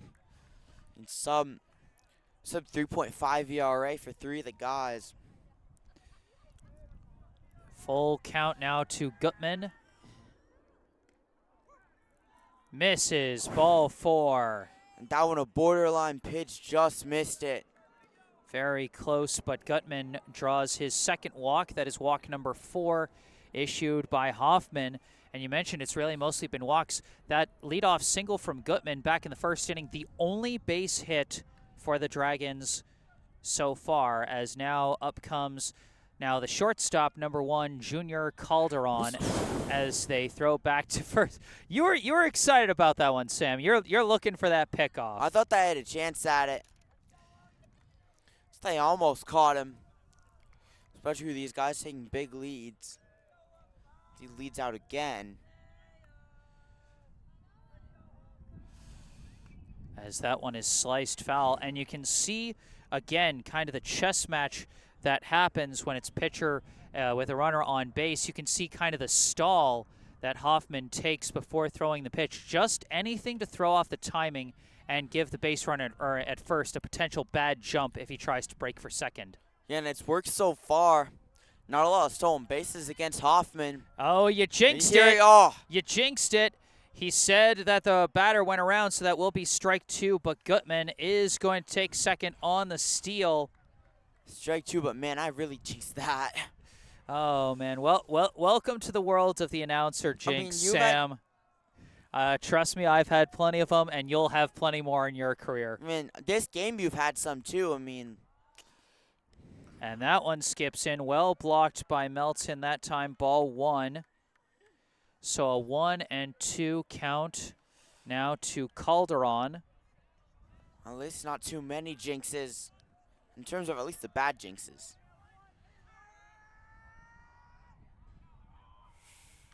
He gets a piece of it, fouls it off his own body, stays alive at 1-2. And that one looked like a fair ball, but just chopped off his body. Calderon 0 for 2 so far today. He's had a couple of weird ground outs, as both of them were juggled by the infielder, and they ended up having to just get 1 out instead of potentially 2. Not really in a position to ground into a double play this time with a runner at second and with 2 outs. Count still 1-2. And does not chase the high ball. 2-2 the count. It's 2-2, a curveball there up top. And a hard curveball from Hoffman. Everything he throws is about level speed, but it's all effective. So even if you can time it up, it's going to be weak contact. Ooh! A little bit of different kind of contact that time as that hits Calderon. That one whipped. I thought he was going to dodge it, but He tried. hope he's okay. That was an incredible move he just did. Yeah, Trying no, to he dodge it. gave Hope he's every all right. and now there's going to be a full meeting of the infield after that pitch just got completely away from Hoffman. Try and settle the guy down as now with how tight this game has been. Like again, you've said it. We've been singing Hoffman's praise, talking about how dominant he is.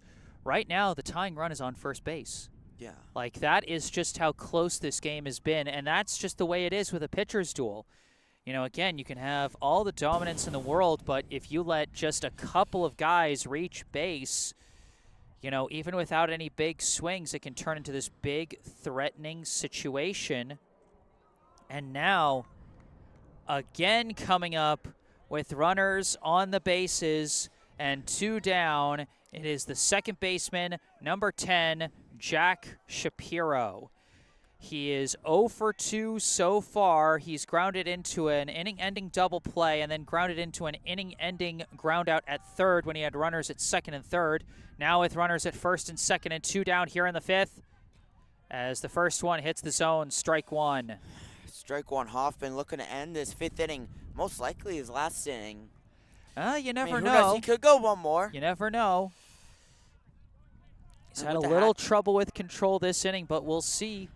Even with a little bit of trouble, just 1 hit batsman, 2 runners on. Hasn't been bad by any means. It's been good. This one sliced foul, strike 2. Often revving that one up inside. You know, to me with a game this close, whether or not he comes back out for the 6th inning depends on whether or not he gets out of this jam still scoreless. Yeah. I think if he does, he can go for the 6th, and then maybe if he gives up a couple hits, then they take him out, but We'll see. we'll see. 0-2 the count, 2 down in the bottom of the 5th. Runners at first and second in a 2-run ball game. It's getting much more chilly. Welcome to the wind chills of East Boston near the airport, Sam. This is not how it is in Brookline. Nope. Well, except at Skyline Park, but that's a different story. Pitch. Hits it out to right center. That's going to drop in. One runner rounding third. He's going to come in to score. And Boston Latin finally gets on the board with the RBI single by Jack Shapiro. Jack Shapiro He's been wanting that one. trying to take away his own loss. Drives in the first run of the game for Boston Latin. Gutman in to score on the single to right center. They're going to stick with Hoffman at this time.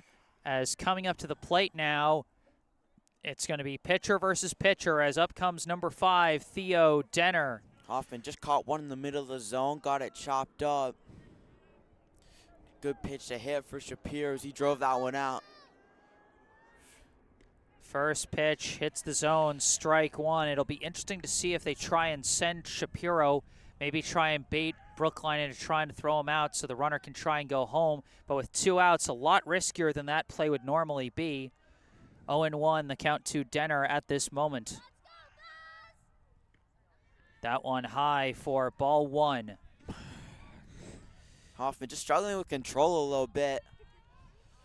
Was so calm and collected the first couple innings. Now he's just gotten away from him a bit. He's trying to settle down. Denner 0 for 2 so far today. A 3-1 ground out and a pop out to third in foul territory. But he lifts this one out to center field. Siegel going back, and he's got it. And Brookline maintains the lead at the end of 5. Hoffman escaping the jam. Harrison Siegel, he had to go far back. That one was absolutely smoked. He catches it for the fly out. And we are through 5 here at Garvey Park in Dorchester, Massachusetts. Our score at the end of 5, the Brookline Warriors 2, the Boston Latin Academy Dragons 1. And during this time, this break between the 5th and 6th innings, I'd like to take a moment for a local charity spotlight. I'd like to tell you about Brookline Cares. Brookline Cares is a volunteer organization run by Brookline High School students, which seeks to raise awareness and funds to help people experiencing homelessness. Brookline Cares works closely with an organization called the Empowerment Plan. The Empowerment Plan hires and trains those struggling with homelessness to manufacture their special type of coat, known as the Empower Coat, which can double as a sleeping bag. The coats help to keep those dealing with homelessness warm during the colder months, while the jobs manufacturing those coats can help break the cycle of homelessness through gainful employment. Over the past 3 years, Brookline Cares has purchased and distributed over 200 Empower coats and 1,000 pairs of Bombas socks to local community organizations and emergency departments that care for the homeless, and you can help them bring more warmth to those in need. Down in the description section, you'll find 2 links. The first link to a website on classy.org where you can donate money to the Brookline Cares team to help support their efforts to purchase more Empower coats. And then the second site on wixsite.com is the group's own website where you can find out more information about them, how you can contact them. Maybe if you're a student, you want to find out how to join them, you can find that there. So find those links down in the description section down below. We move now to the top of the 6th. It will be the 5, 6, 7 hitters, Melton, Engelman, and Mazzara due up for the Warriors against Denner. Their first time facing the Boston Latin reliever. And leading off will be the catcher, number 17, Avery Melton. First pitch hits a grounder over to third, fielded cleanly, thrown to first, and that'll be a quick out number 1. Melton, just a little chopper. Chop ball to third base. 1 pitch, 1 out for Denner to start the top of the 6th. Now batting the third baseman, number 22, Charlie Engelman. First pitch misses, ball 1. First pitch, that one just barely misses, but the drop strike probably influenced the umpire's call. Engelman 0 for 2 so far today with a strikeout and a ground out to second. Hits a hard one there, takes a hop off the pitcher's mound, fielded at Off third, his thrown leg. to first, and he got it. That one came off the pitcher's leg. And that will be out number 2. Well fielded at third base. A nice turnaround throw from Callum Burns to get the second out of the inning. And now with 2 down and the base is empty. They check briefly on Denner after that one. Might have bounced off his leg or off his foot or something. Oh, we're going to have a pinch hitter here in place of Jonathan Mazzara is going to be number 8, Ben Doctoroff. This is going to be his first plate appearance in a good while. He was a regular starter through the first few games, then got moved into kind of a courtesy runner position, running for Melton a lot. Now facing 1-1 count to start here. It's Doctoroff, big impossible moment for him. He's looking to break this open. Get a runner on here for Brookline. 2-1 the count. Doctoroff so far this season 2 for 17 with 1 walk, 6 steals, 4 runs scored, and 2 RBI. As that one catches the corner for strike 2. 2-2 now the count to Doctoroff. Yeah, as you were saying, Doctoroff really good on the base. Just needs to pick up his bat. Been in a little bit of a that slump. time. Doctoroff in a little bit of a slump, but once he gets on base. His first, well, he's not getting on base this time. Swings and misses there, and that is going to end the top of the 6th inning as we move now to the bottom of the 6th. Our score still Brookline 2, Boston Latin Academy 1. And it's going to be the 5, 6, 7 hitters, Burns, Hampton, and George coming up. And we'll see if Brookline looks like... New pitcher. Is it? Is that? I think it is. I'm waiting for him to turn and show his jersey number because I think that might still be Hoffman. It is. Oh, yeah, it's Hoffman. It is still Hoffman. So Hoffman was able to calm the storm last inning. Limit them to just 1 run, but now he doesn't have that cushion. It's back to a 1-run ball game. And he'll be facing, like I said, the 5, 6, 7 hitters, Burns, Hampton, and George. Here in the bottom of the 6th as this game goes down to the wire. Brookline trying to clinch their first non-losing season since 2019 and an automatic berth in the state tournament. Brookline's really turned around their program, struggled the last couple years, and now, as you were saying, it's been their time. Going to, if they can win, can clinch the state tournament. We'll see what they do here. Is now leading off for Boston Latin is Callum Burns. He takes that first one, skipping on the turf. Burns made a couple of nice plays at third in the top half of this inning. That one chopped downstairs from Hoffman. Fastball kind of spiked. This one is lifted out to right center. That's playable. Siegel on his horse, and he's got that speed and he's got that range to make that look like a routine flyout, and that will be out number 1. Harrison C, who's been like a hawk in center field, roaming over, making another catch for the Warriors. Made that catch in deep center last inning, too.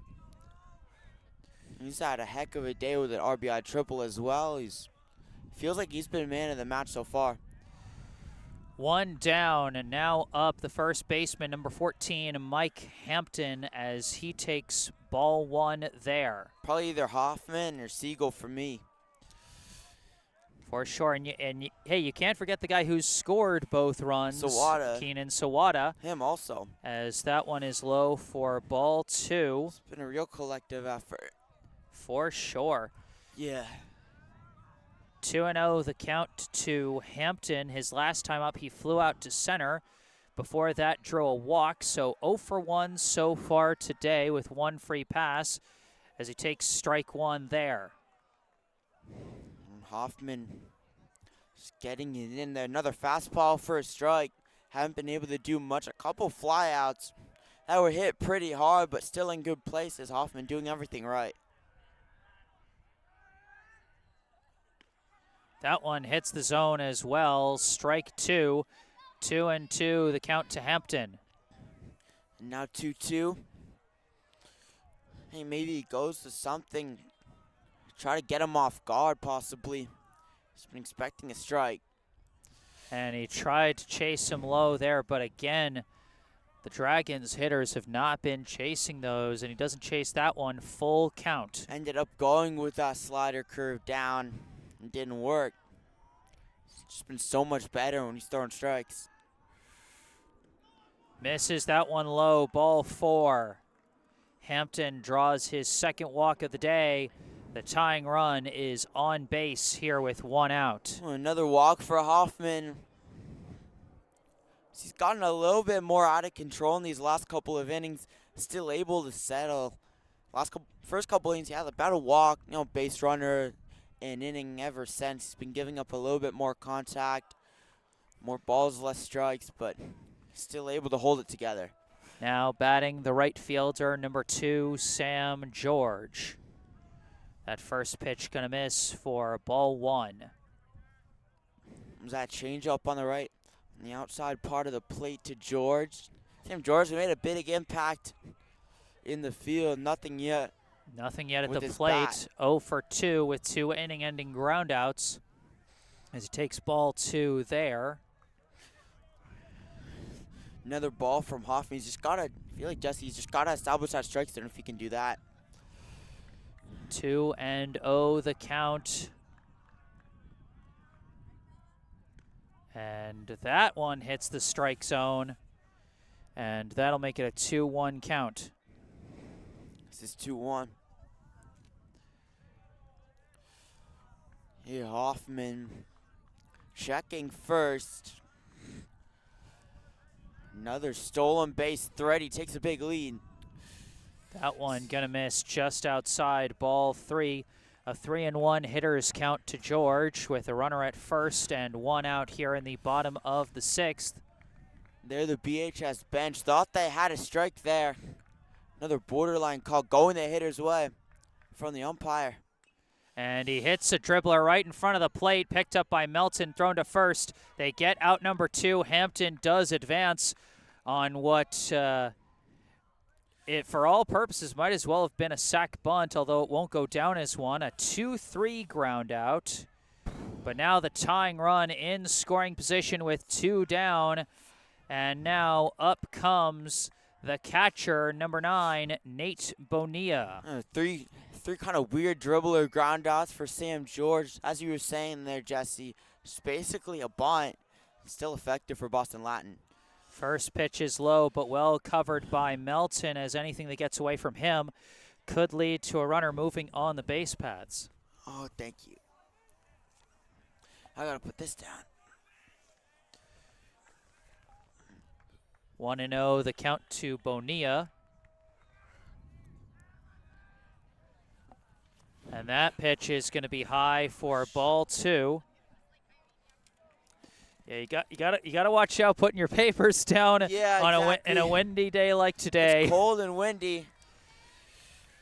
Well, welcome to the outdoor broadcasting game, Sam. Yeah, I've gotten used to hockey and basketball. Hockey, it's like cold, but in a different way. This is just a different beast, it feels like. Yep, as that one hits for strike 1. Well, also, just because it's spring, you don't expect cold in the spring. But once you cover sports for a few years and you're the guy just kind of standing watching it, you realize how cold it gets in the spring and how much our parents have put up with us over the years. That one lined. Oh, it gets past Hom into the outfield. Hampton is going to hold at third. And it's a pinch hitter who got that one. I didn't quite see that, but a pinch hit single from number 11. From number 11, who is not on the roster, not on the full roster, and not on this. So I have no idea who that was. Well, whatever his name is, good hit from number 11, Hugh Bollinger. A great throw in from left field, coming in as a substitute and saved a run there. I hadn't even noticed that he'd subbed in. That's a good eye. He gunned it, the only freshman on the team. So number 11 gets the pinch hit single, puts the tying run at third with 2 down, and Brookline is going to go to the bullpen. They're going to go to their closer, number 9, Elias Brendel. As we take a look at Elias Brendel's pitching stats for the year thus far, he has had 4 pitching appearances, just like all of Brookline's starters, but only one of them was a start, as he's mostly been brought in situations like this. He has a 2-0 win-loss record. He's got 1 save in 3 opportunities, but those 2 blown saves account for the 2 wins on his win-loss record. He's pitched 7.1 innings through those first 4 appearances with a 1.91 ERA, a 1.77 whip, and 8 strikeouts. So going to be very interesting what he does here as Hoffman finishes having thrown 5 2/3 innings. He's done really well, and also interesting that they're bringing in the closer here only in the 6th inning. Well, I mean, when the tying run is at third, you know, sometimes that's the situation. Also, he's made a start, so maybe he can go a couple more innings, fill in for long relief as well. Oh, for sure. Seems like he's a versatile player. Very versatile arm. He was much more of an innings eater last year. Last year he had about 4 pitching appearances, 1 start, but had way more innings than he's had so far this year. They've mostly just reserved him for these closer roles, and you know, we'll see how he handles. This is a very high-pressure situation to be brought in. Like I said, he's been brought in on 3 different save situations. He's blown the save twice. Both times, Brookline was able to rebound and take the lead, and then Brendel held on to secure the win. But it's going to be interesting to see what he does here. Just needs 1 out to escape with the lead intact. And that is going to be against another pinch hitter, as number 6, Jack Norton, is going to bat in place of Marco Sullivan here with runners at first and third and 2 down. Well, Jesse, First it really pitch. seems like this is actually the perfect role for Brendel then. Kind of a closer, long relief. He can go a couple innings. Just when you said closer, I was like, it makes no sense why they're bringing him in earlier. Closer can pitch 1 1/3. I mean, there's 7 innings. Yes. Welcome to the high school game. I wasn't sure if it was, I thought it was 7. I wasn't sure if it was 9, though. Yeah, I understand. It's your first game. I was happy guessing to 7. educate. Like, my little, senior league games last year were 7. So. Yeah. 2-0, the count to Norton. Hampton, the potential tying run at third, as that's another miss. Ball 3. Now, Brookline can afford to give up a walk, but the trouble with that is then you cycle around to the top of the order, and Gutman, who has been so good at getting on base today, comes to the plate with the bases juiced. 3-0, the count to Norton. Also, if you juice the bases, 1 double, that could score 3, and really got this one open. That one's going to hit the zone for strike 1, as Norton was taking all the way. Brendel hitting the outside corner with that on the 3-0, as he's holding on for dear life for Brookline.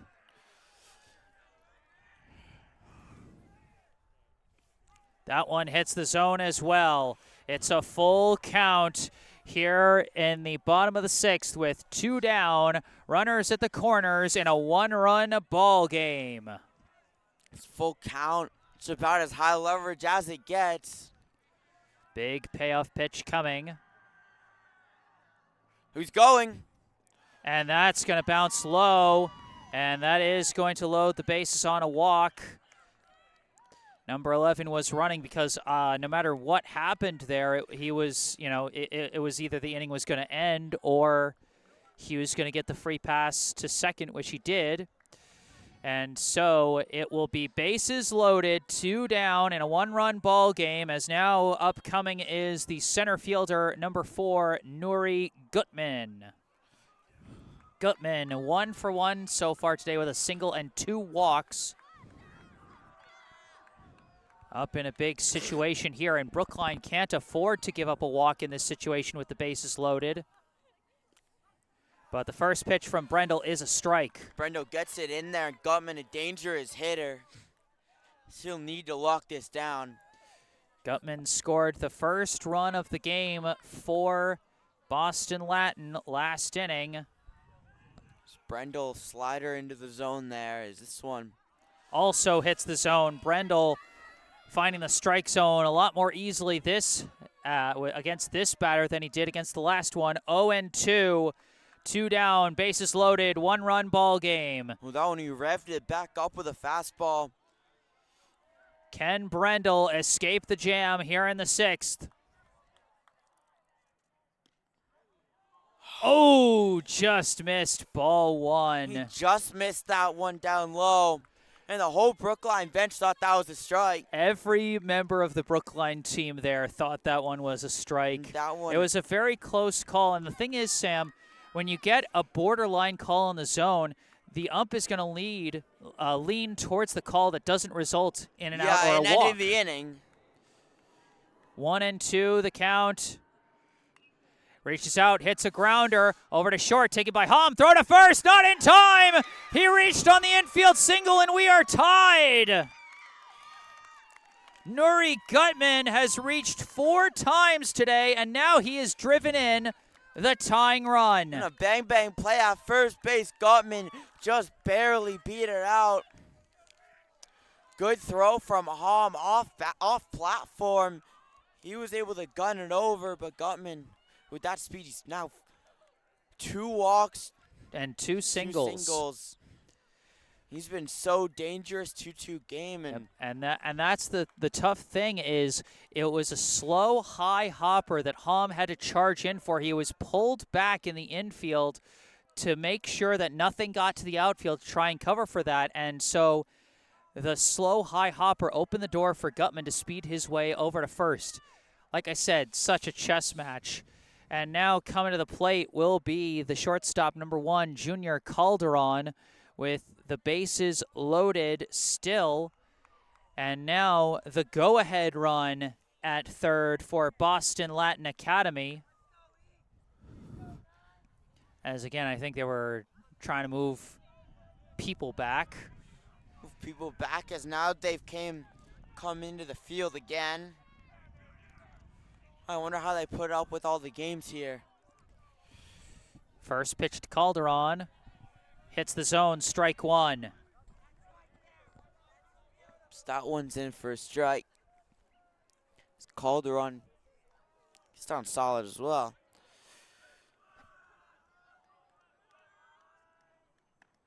Next pitch is going to miss, ball 1. Calderon so far today 0 for 2 with a hit by pitch. And again, Brookline cannot surrender any free passes here. That would bring in the go-ahead run. Swing and a miss there, strike 2. 1-2 the count again. Brookline 1 strike away from escaping the jam. And Brendel is finding his stride now. He struggled a little bit ago, but he's throwing more strikes. It's working out. Misses outside, ball 2. That one just missed. 2-2 the count to Calderon. With the bases loaded, 2 down, and a tie ball game here in the bottom of the 6th. 2-2 count, can't give up any hits. Chases it low, strike 3. It's a drop third strike, and he's just going to tag the force at home. And that will end the inning. Brendel is just barely able to escape without giving up a go-ahead score, but he does surrender the tying run. It will go down as another blown save. But also an earned run. That will be for Hoffman. For Hoffman, that's correct. An earned run for Hoffman, but Brendel escapes. As Brendel does prevent Boston Latin from taking the lead, but now as we head to the 7th and final inning of regulation, I have to point out now, because with a tie score, we could potentially be going into extras. Now, is there any ghost runner and extras or anything like that? Okay. Not at this level. Good question, though, because there are some levels where they do that. I know for the summer college leagues they do that. Okay. Because that was kind of because those are the leagues where they experiment. They experimented before the MLB. Before the MLB does it. These are the leagues where they're going to follow the example of the MLB outside of the number of innings and, of course, the existence of the mercy rule at this level. But what's the mercy rule? The mercy rule is if a team is ahead by 10 or more runs after 5 innings, the game is over. I mean, that's fair for high school. Yeah, that's fair. I've even seen in other states where they have a rule of 15 after 3 innings, then the game is over, which 15 after 3, I don't know about that one. I kind of like that one because I've seen one game that came real close to that, and I was like, this game needed to be over 2 innings ago. Wow. But I can definitely understand some people being like, give people more of a chance to just keep a little playing. bit more of the chance, because you can get 5 runs in an inning, make it back. I'll tell you. I mean, 15. That Once you're it's at demoralized. 15, no one's really playing anymore. That's the thing. It is an experience of playing, but you're not really playing because the team that's ahead isn't going to keep piling on, so they're just batting to get out and get the innings over with. Yeah. And the other team clearly can't do anything if they're behind by 15 runs. Yeah, if you're losing by 15 after 3. I don't know, you might be right about that. It's, It's something to think. It's something for rule makers to think about. It's not our job to decide that, but we are going to start the top of the 7th with a new batter for Brookline. Batting in place of Ben Rosenblatt after taking over for him in left field is number 21, Hugh Bollinger. Hugh Bollinger, only freshman on the team. Correct. And he takes strike 1 from Denner there. He's had a strong season so far. As he lifts one, caught, well covered by Shapiro at second for out number 1. Good hit from Bollinger, just lined to that Shapiro. Yeah, that's one of those where if the infielder was playing in or if he was a little shorter, that might go for a base hit, but not the case this time. Now coming up the first baseman, number 7, James Dialchand Erickson, as he takes ball 1. We've seen Dialchand Erickson send 1 ball on a ride, but that was just a flyout. He's still looking for his first hit of the year in just his second game since coming back from injury. Lifts a blooper out to right center. Both outfielders charging in, and almost a bit of a collision. Yeah. You got, that's Almost one of those dropped it. situations where you've got to abide by the call of the center fielder. They're the captain of the outfield, so not the greatest fundamentals there, but they do get the second out. 2 quick outs for Boston Latin, and now back to the top of the order with Keenan Sawada as he takes a high ball 1. Sawada has scored both runs so far for Brookline. He's been doing good, getting on base every time so far, as that one skips in low for ball 2. Ball 2 there. Sawada takes a ball. 2 for 2 with a walk so far today. And once Sawada gets on base, he's also such a threat with that speed. Scored on Harrison Siegel's RBI triple. Stolen base threat as well. 2-1 the count as that skips in for ball 3. 3-1 the count to Sawada. A chance to get on the bases as the potential go-ahead run. And that one catches the corner, strike 2. Again, like I said, when it's a borderline call, the umps are going to lean. This is something they've actually studied at the MLB level. They're going to lean towards the call that's not a strikeout or a walk. As Sawada hits a grounder past the pitcher, Shapiro charges in, takes it, throws to first, and they beat him by a step for out number 3. Just barely beats out Sawada, but as you were saying, Jesse, I feel like that's definitely something I've noticed, because if you mess up a call, you don't want to have a big impact on the game. What's harder is when it's 3-2.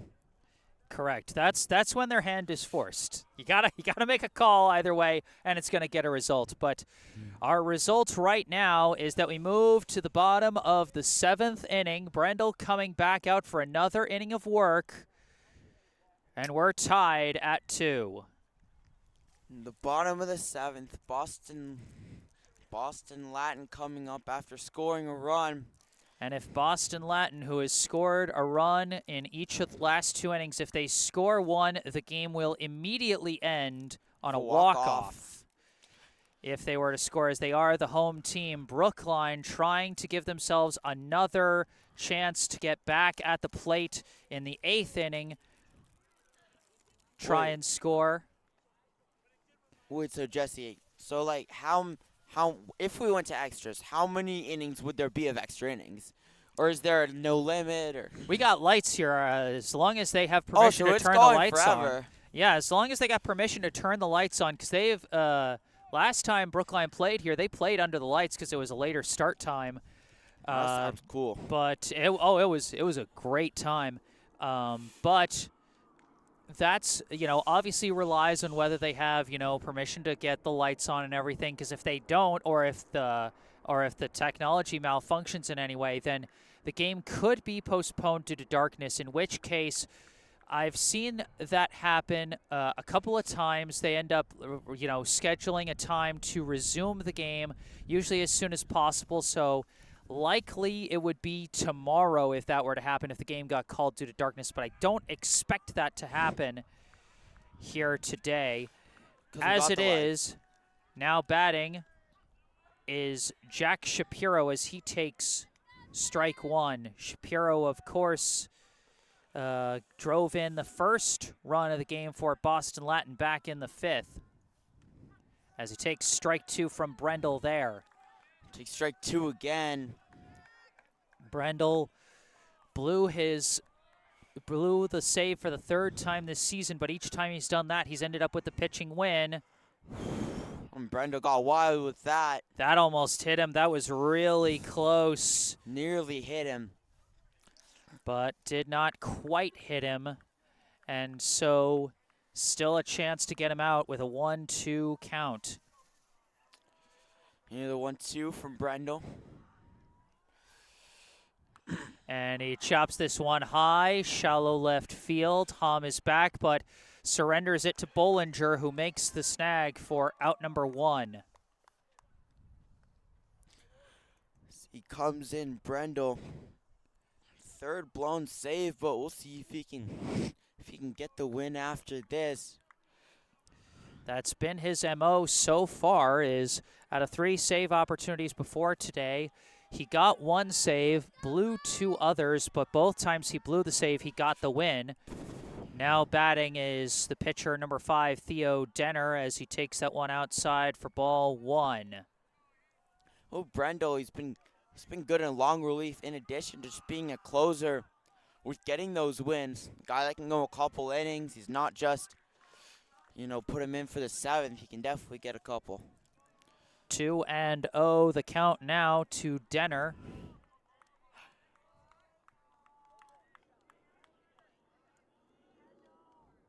And this one is skied out to left center. Outfielders on their horse. Bollinger is back, and he's got the catch just in front of the pavement and the trees. Because if you make a catch out in the trees, fun fact, that's a ground rule double. What about the pavement? I think I might be the same case. I'm not entirely sure, but either way, did not come into play that time as Denner flies out to left. Now batting with 2 down, the 3rd baseman, number 18, Callum Burns. So, Jesse, if it hit the pavement or the trees, would that be a home run? Honestly, I'm not sure. Or maybe they just let it play out. It's tough with a place like this that has no fences. You just got to decide the rules beforehand. As Burns chases that one for strike 2. They probably just play it out without. The only way for us to know is for someone to blast it out there. We don't really want. At least right now. 0-2 the count. Misses that one low and away. Ball 1. 2 down, bases empty here in the bottom of the 7th. If Brookline gets this 3rd and final out, we are going to extra innings. He hits a pop-up over Djalchin Erickson's head into right field. And that is going to be a 2-out single for Burns, who now represents the potential winning run. Declan Harrison launching out for it almost made the catch. Just a little too high. He's done really well for somebody at 3rd who hasn't, considering all his injuries, doesn't play first base. Usually he's done really well. Now batting the Boston Latin first baseman, number 14, Mike Hampton. Hampton scored the tying run last inning as he takes low, ball 1. Hampton 0 for 1 so far today with 2 walks. That one just misses down low from Brendel. Brendel locking in again. Again, like you said, it's been his MO. Every time he's been blowing the saves, but then he locks in again after that. He's been doing well. He's got to watch first base. Potential threat of stealing as Boston Latin definitely wants to play small ball. The 1-1 count. Swing and a miss there. Strike 2. That's a big swing. On a looping curveball, Hampton tried to take that out one. Just got early. 1-2, the count to Hampton. 2 down, runner at first. Tie ball game in the bottom of the 7th. And he chops that one foul and out of play. It hits off the lights. Oh my, you got to be careful about that. And you cannot break the lights. Yeah, you definitely don't want that, especially for the sake of the safety of anyone beneath those. I don't see anyone immediately beneath those lights, but can potentially be dangerous. Yep. Nothing good. Ooh, Just that one. missed. Again, just miss, and I feel like a broken record, but I feel like that one might have been another case of borderline. You lean towards the non-result call Yeah, you with bet. 2 strikes. All these So borderline calls have been to the non-result call. I know they do it correct. in the MLB, but 2-2, the count I never to noticed. Hampton. I never noticed it here. Swing and a miss, strike 3. He got him with the high heat, and we are in fact going to extra innings. Elias Brendel escaping the inning after blowing the save. He locks in and shuts it down the 7th extra inning game. And man, Jesse, my first hockey game, that was the game where Jack O'Connor had, 50 saves? And now I'm getting a really good first baseball game. And that hockey game, I That was a believe, tie, too. that went into overtime as well. Yeah. So, boy, they must have knew you were coming out today, Sam. For sure. And then my luck kind of ran out after that.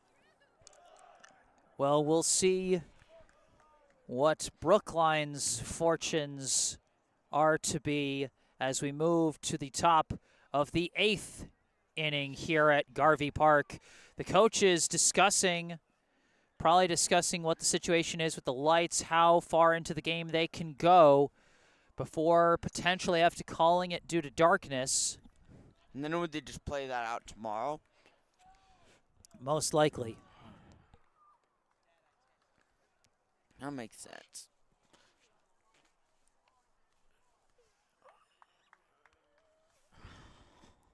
Denner back on the hill for Boston Latin. Sorry, Sam, I cut you off. What were you saying? Well, I was just wondering if they had ties in baseball, because there's no ties in professional hockey, but they have ties in high school hockey. Yeah, no, there are not ties in baseball. At least not as far as I know. I've never seen one. I've seen games get delayed to the next game and ultimately get decided. I've seen. I saw a game get delayed and later heard that it went to the 11th inning, because the unfortunate thing for me was that the time the game got delayed because of darkness, I wasn't able to come back the second day because I had another game I was covering the next day. So that's why I'm kind of sweating it out here, because I do have more games on the docket for myself tomorrow.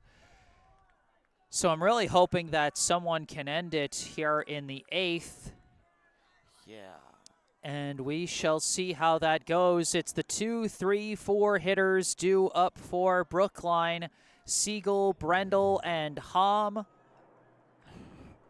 And we'll see what they do against Denner here. Leading off, the center fielder, number 14, Harrison Siegel. First pitch is a high ball, 1. Siegel 1 for 3 so far today. Struck out his first 2 times up, then had that huge RBI triple. That is a big reason why we're in extras here, as that next pitch misses low for ball 2. Ball 2, now 2-0 for Harrison Siegel. Had that triple, a lot of power in his bat. I feel like once he gets a hold of anything, he can just smoke it. That one catches the high corner for strike 1, 2-1 the count. He's getting kind of pitched around here. That one skips in, ball 3. I mean, if they're going to pitch around him, they got to be careful. Siegel is the team leader in steals, one of the fastest guys on the team. He's got 9 stolen bases so far this season. Yeah, definitely. He can Swing do everything. And a miss. He can hit for power. He can get on base, get steals. It's really the right guy you want in this situation, feel. Full count now. Makes contact, grounder over to third, taken by Burns, thrown to first, and they got him in time for out number 1. Oh, and it looks like they might have caught Hampton on his heel. Yeah, Harrison Siegel running over him. Just clipped over Hampton. Hope he's okay. Indeed, he's down on the ground, holding his heel.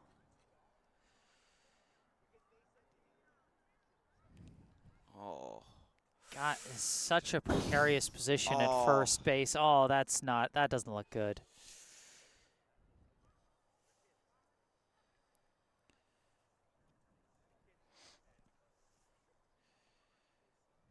So that's Mike Hampton down on the ground, being looked at by the trainer. You know, it doesn't matter who you're rooting for. You never root for an injury to anyone.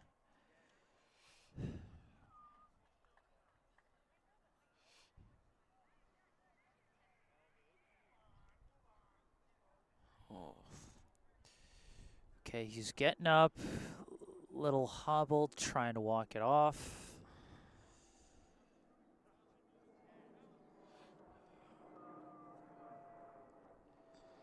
Just testing it out. Yeah. It looks like he's going to stay in the game. So I think that might have been one of those plays that just like stings really hard, like it's an injury, but ultimately, like once you get over the initial shock Then and you're okay. pain, then yeah. So many nerve endings in your feet, you know. You bet. So 1 out here on the top of the 8th. Now coming up, the right fielder, number 9, Elias Brendel. Here, Brendel, First pitch, closer. hard grounder right at Hampton, and he has got it for out number 2. And Hampton. So one like pitch, 1 out there. Looks like Hampton's feeling okay. It's a nice low play off a 1-hop there. Now batting the shortstop, number 13, Felix Hom. First pitch, he hits a grounder over to Calderon at short. He's going to throw to first.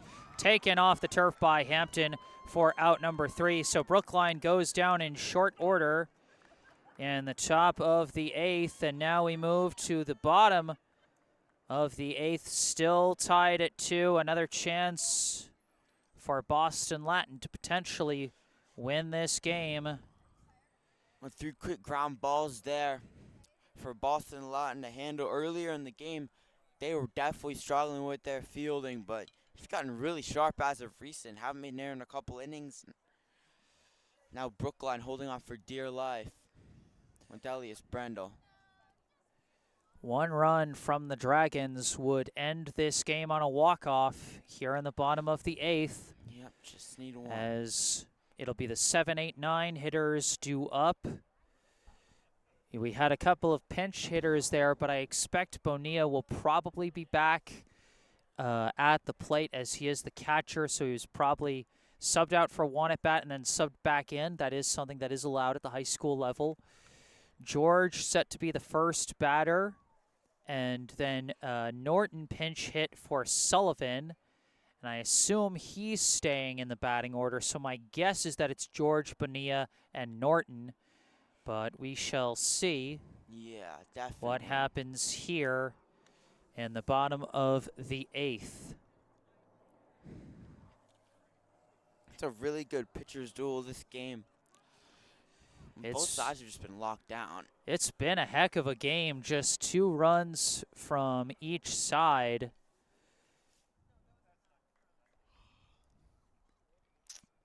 What's the longest you've ever seen a game go into extras? The longest I've seen a game go, I think was about 11, but I'd have to double check that because there's been a couple of games that I've seen go to multiple days. Saw that happen with one game this past summer when I was covering summer ball. And I don't remember how many innings that one went to. I think that might have gone to 9. What's and then there was summer baseball. I know leading that, off, but like, is it like high school or college? It's high school. Leading off is the right fielder, number 2, Sam George, as he takes ball 1. A 1-0 count now. That one hits the zone for strike 1. Now it's 1-1. Yep. Elias Brendel whipping it in there on the outside part of the plate. He's really settling in. In all these games, he's blown saves. He struggled in the first inning. He came in, and after that, he's just absolutely locked it down. Yeah, well, it's so tough coming in with runners inherited from the starter that you're relieving. This is now a 1-2 count. Swing and a miss, strike 3. Swing and a miss. Brendel high and away, fastball. As he picks up a strikeout. Now batting the catcher, number 9, Nate Bonilla, as he is, or actually I think it might be number 11 again. Number 11. As that one is going to hit the zone. It got away from Melton's glove, but that's still going to be strike 1. Yep. It's Brendel here. Missed with that one. The anonymous number 11. Came in as a pinch hitter last time. And now Melton calling for a timeout for a glove change. That one popped out of his glove, and he doesn't like that. Wants to make sure he's got a fresh glove. Definitely here in this late game. This one is jammed inside. It's taken off a couple hops by Sawada, thrown to first for out number 2. Little ground ball that Brendel's able to induce Sawada, throwing it over to Declan Derrickson. And these extra innings going by real quickly. You've said his last name about 3 different times today. You're struggling, man. Yeah. Now batting, actually, it is Sullivan who is coming back in place of Norton. Number 8, Marco Sullivan, back in the batting order as he takes strike 1.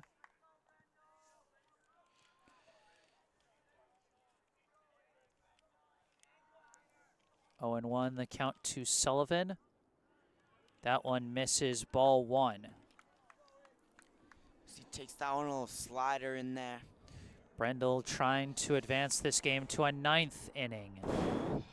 And with how fast these innings have gone, we should probably still have time for a 9th inning if they can end this one quickly. Possibly 10th. Well, we're running out of sun. It's starting to dip below the rooftops. 1-2 the count. And that light got a little damaged. Swing and a miss. Strike 3, and Brendel does put them down in order. And we advance to the 9th inning, still tied at 2. Elias Brendel escaping again. He goes 1, 2, 3. 2 good innings after blowing the save. You're right. Like you said, Elias Brendel has been locked in for the last 2 innings. 3 strikeouts over those last 2 innings, and 1 more strikeout that he had in the first inning he came in. So 4 Ks so far for Brendel, as Denner now comes back out onto the mound. He came in midway through regulation. He is still going, and he will be facing the 5, 6, 7 hitters, Melton, Engelman, and either Mazzara or Doctoroff, depending on if they stick with their pinch hitter. Can they go back if they do a pinch hitter? Yes, we just saw that with Marco Sullivan, who was pinch hit with Jack Norton earlier this game and then came back. That was also something I had to learn when I first started covering the high school game. Yeah. You know, they got some weird substitution rules at this level. Definitely. You know, just because there's only so many guys on team and only so many guys that can play certain special positions. You know, that's part of why at the high school level they have the courtesy runner rule, where if a pitcher or catcher reaches base, you can give them a pinch runner that only substitutes as a runner, and you can have them substitute as a runner every single time they reach base. That's called a courtesy runner rather than a pinch runner, because it's a courtesy that is given only to pitchers and catchers. And then what would a pinch runner, like, they're out of the game or what? Like, sometimes, because again they have that one-time sub in and out thing. Yeah. You can, the same way you do with a pinch hitter, you can also do that with a pinch runner. Also, like, it doesn't really make that much of an effect. potentially. You know, I think you can only do it once. I've only ever seen it done once per game. So that's my understanding of it. But, you know, interesting rule differences at different levels.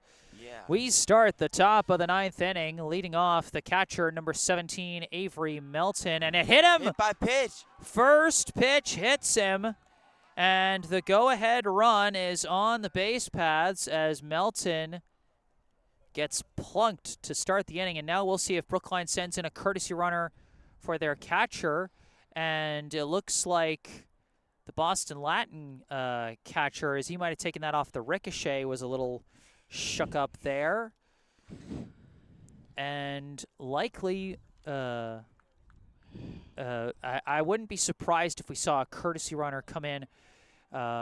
Brookline's number 19, Devin Chin, who is also a frequent courtesy runner, along with Doctoroff. With Doctoroff now slated as a pinch hitter in Mazzara's spot in the order, I wouldn't be surprised if we saw Chin come in to run in place of Melton as the potential go-ahead run. Or are they sending? They're sending in someone else. They are sending in number 12, Wally Lawrence, to run in place of Avery Melton.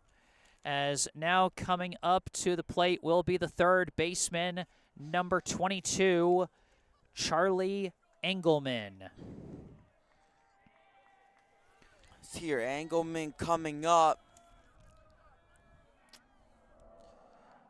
And he Engelman, goes for a not good. bunt. Sack bunt is laid down on the throw. Got away, but he does tag the base.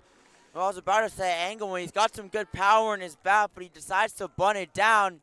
I'm not sure if that was intentional or if it was a weird check swing situation, but it does move Lawrence down to second. The go-ahead run in scoring position. Now batting the designated hitter, number 8, Ben Doctoroff. Whatever that was, it for sure worked from Wally Lawrence. And so that'll be advance to second. swing and a miss for strike one to Doctoroff. He went down on strikes his last time up. Swing and a miss there, strike two. Caught a miss from Brendel. Trying Doctoroff. to see if he can move the runner as Denner takes a step off the mound to keep Lawrence honest at second.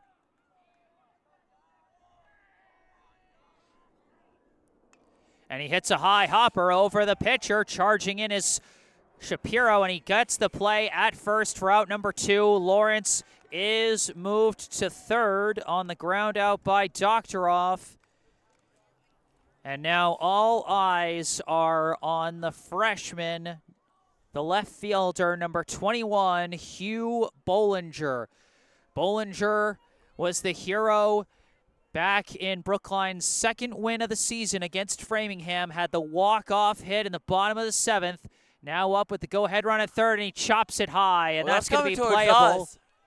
But it's going to be playable for Hampton, and that'll be out number 3. So no heroics in the top of the 9th. Brookline gets a runner all the way to third, but cannot score him. And we move to the bottom of the 9th, still tied at 2. Hugh Bollinger just popped that one up. Now Brookline, they're going to keep Elias Brendel in. He's been doing really well as of late. Here in this 9th inning. He will be facing the top of the Boston Latin order here in the bottom of the 9th. Gutman, Calderon, and Shapiro.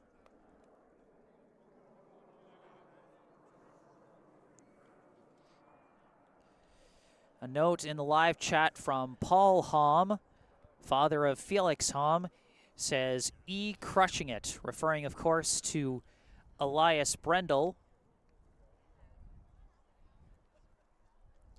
He's done really well here.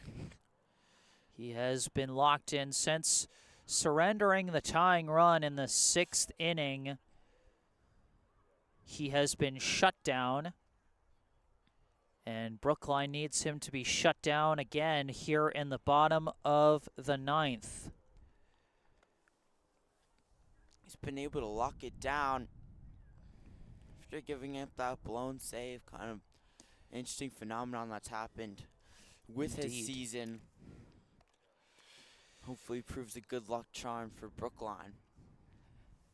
And interesting note, you asked earlier what's the farthest into a game I've seen, and I just remembered that last year's season finale against Cambridge Ringe went deep into the game. That game went all the way to the 11th, and I think that's how far I've seen a high school game go without there being need for a delay.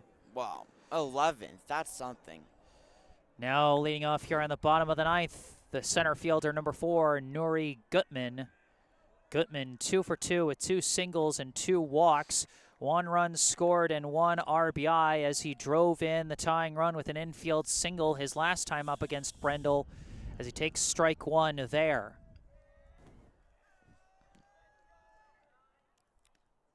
That one's going to miss. Low and away, ball 1. And Brendel working that down part of the plate. He's been getting ground balls and strikeouts ever since surrendering the run.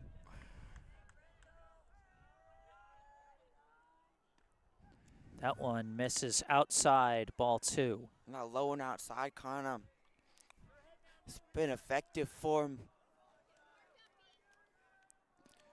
2-1, the count to Gutman.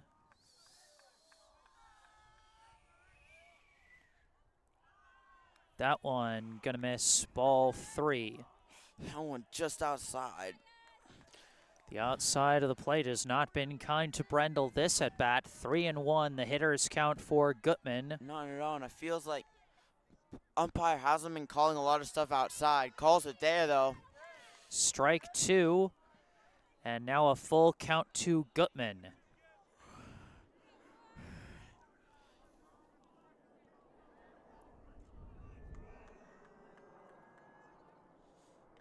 That one's gonna miss, ball 4. Well, he misses. Gutman gets on. And now the winning run is on the base paths for the Dragons. As now up comes the shortstop, number 1, Junior Calderon. Junior Calderon, then Shapiro due up after him. It's really dangerous. Boston Latin, top of the order. Looking to end this one. Calderon 0 for 3 so far today with a hit-by pitch. Went down on strikes last time against Brendel, which left the bases loaded after Boston Latin tied the game. 0-1 now the count. Here's the 0-1 pitch. And that one's going to be high and in for ball 1. Brendel with that one upstairs.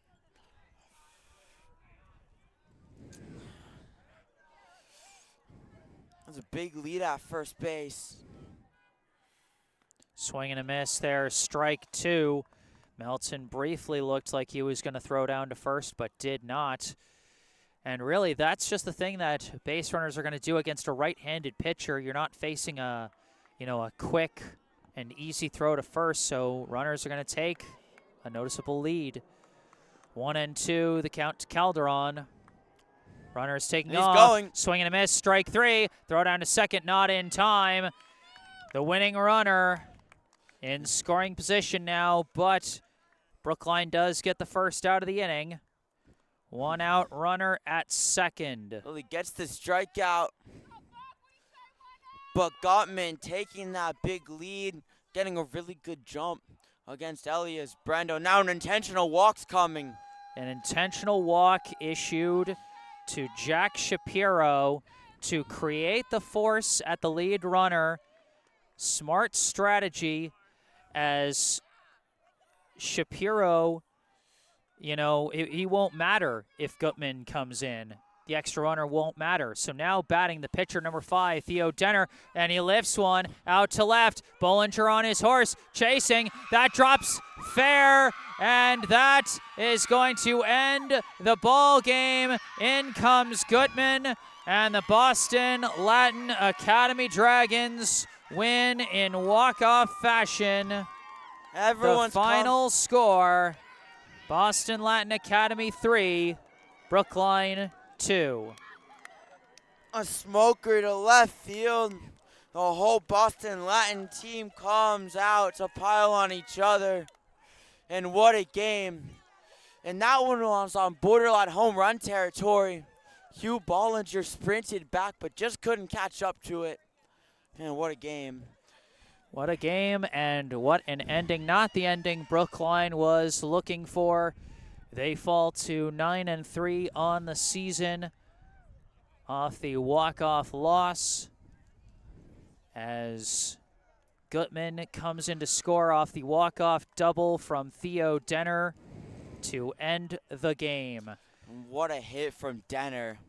He absolutely killed it. Elias Brendel. Diener.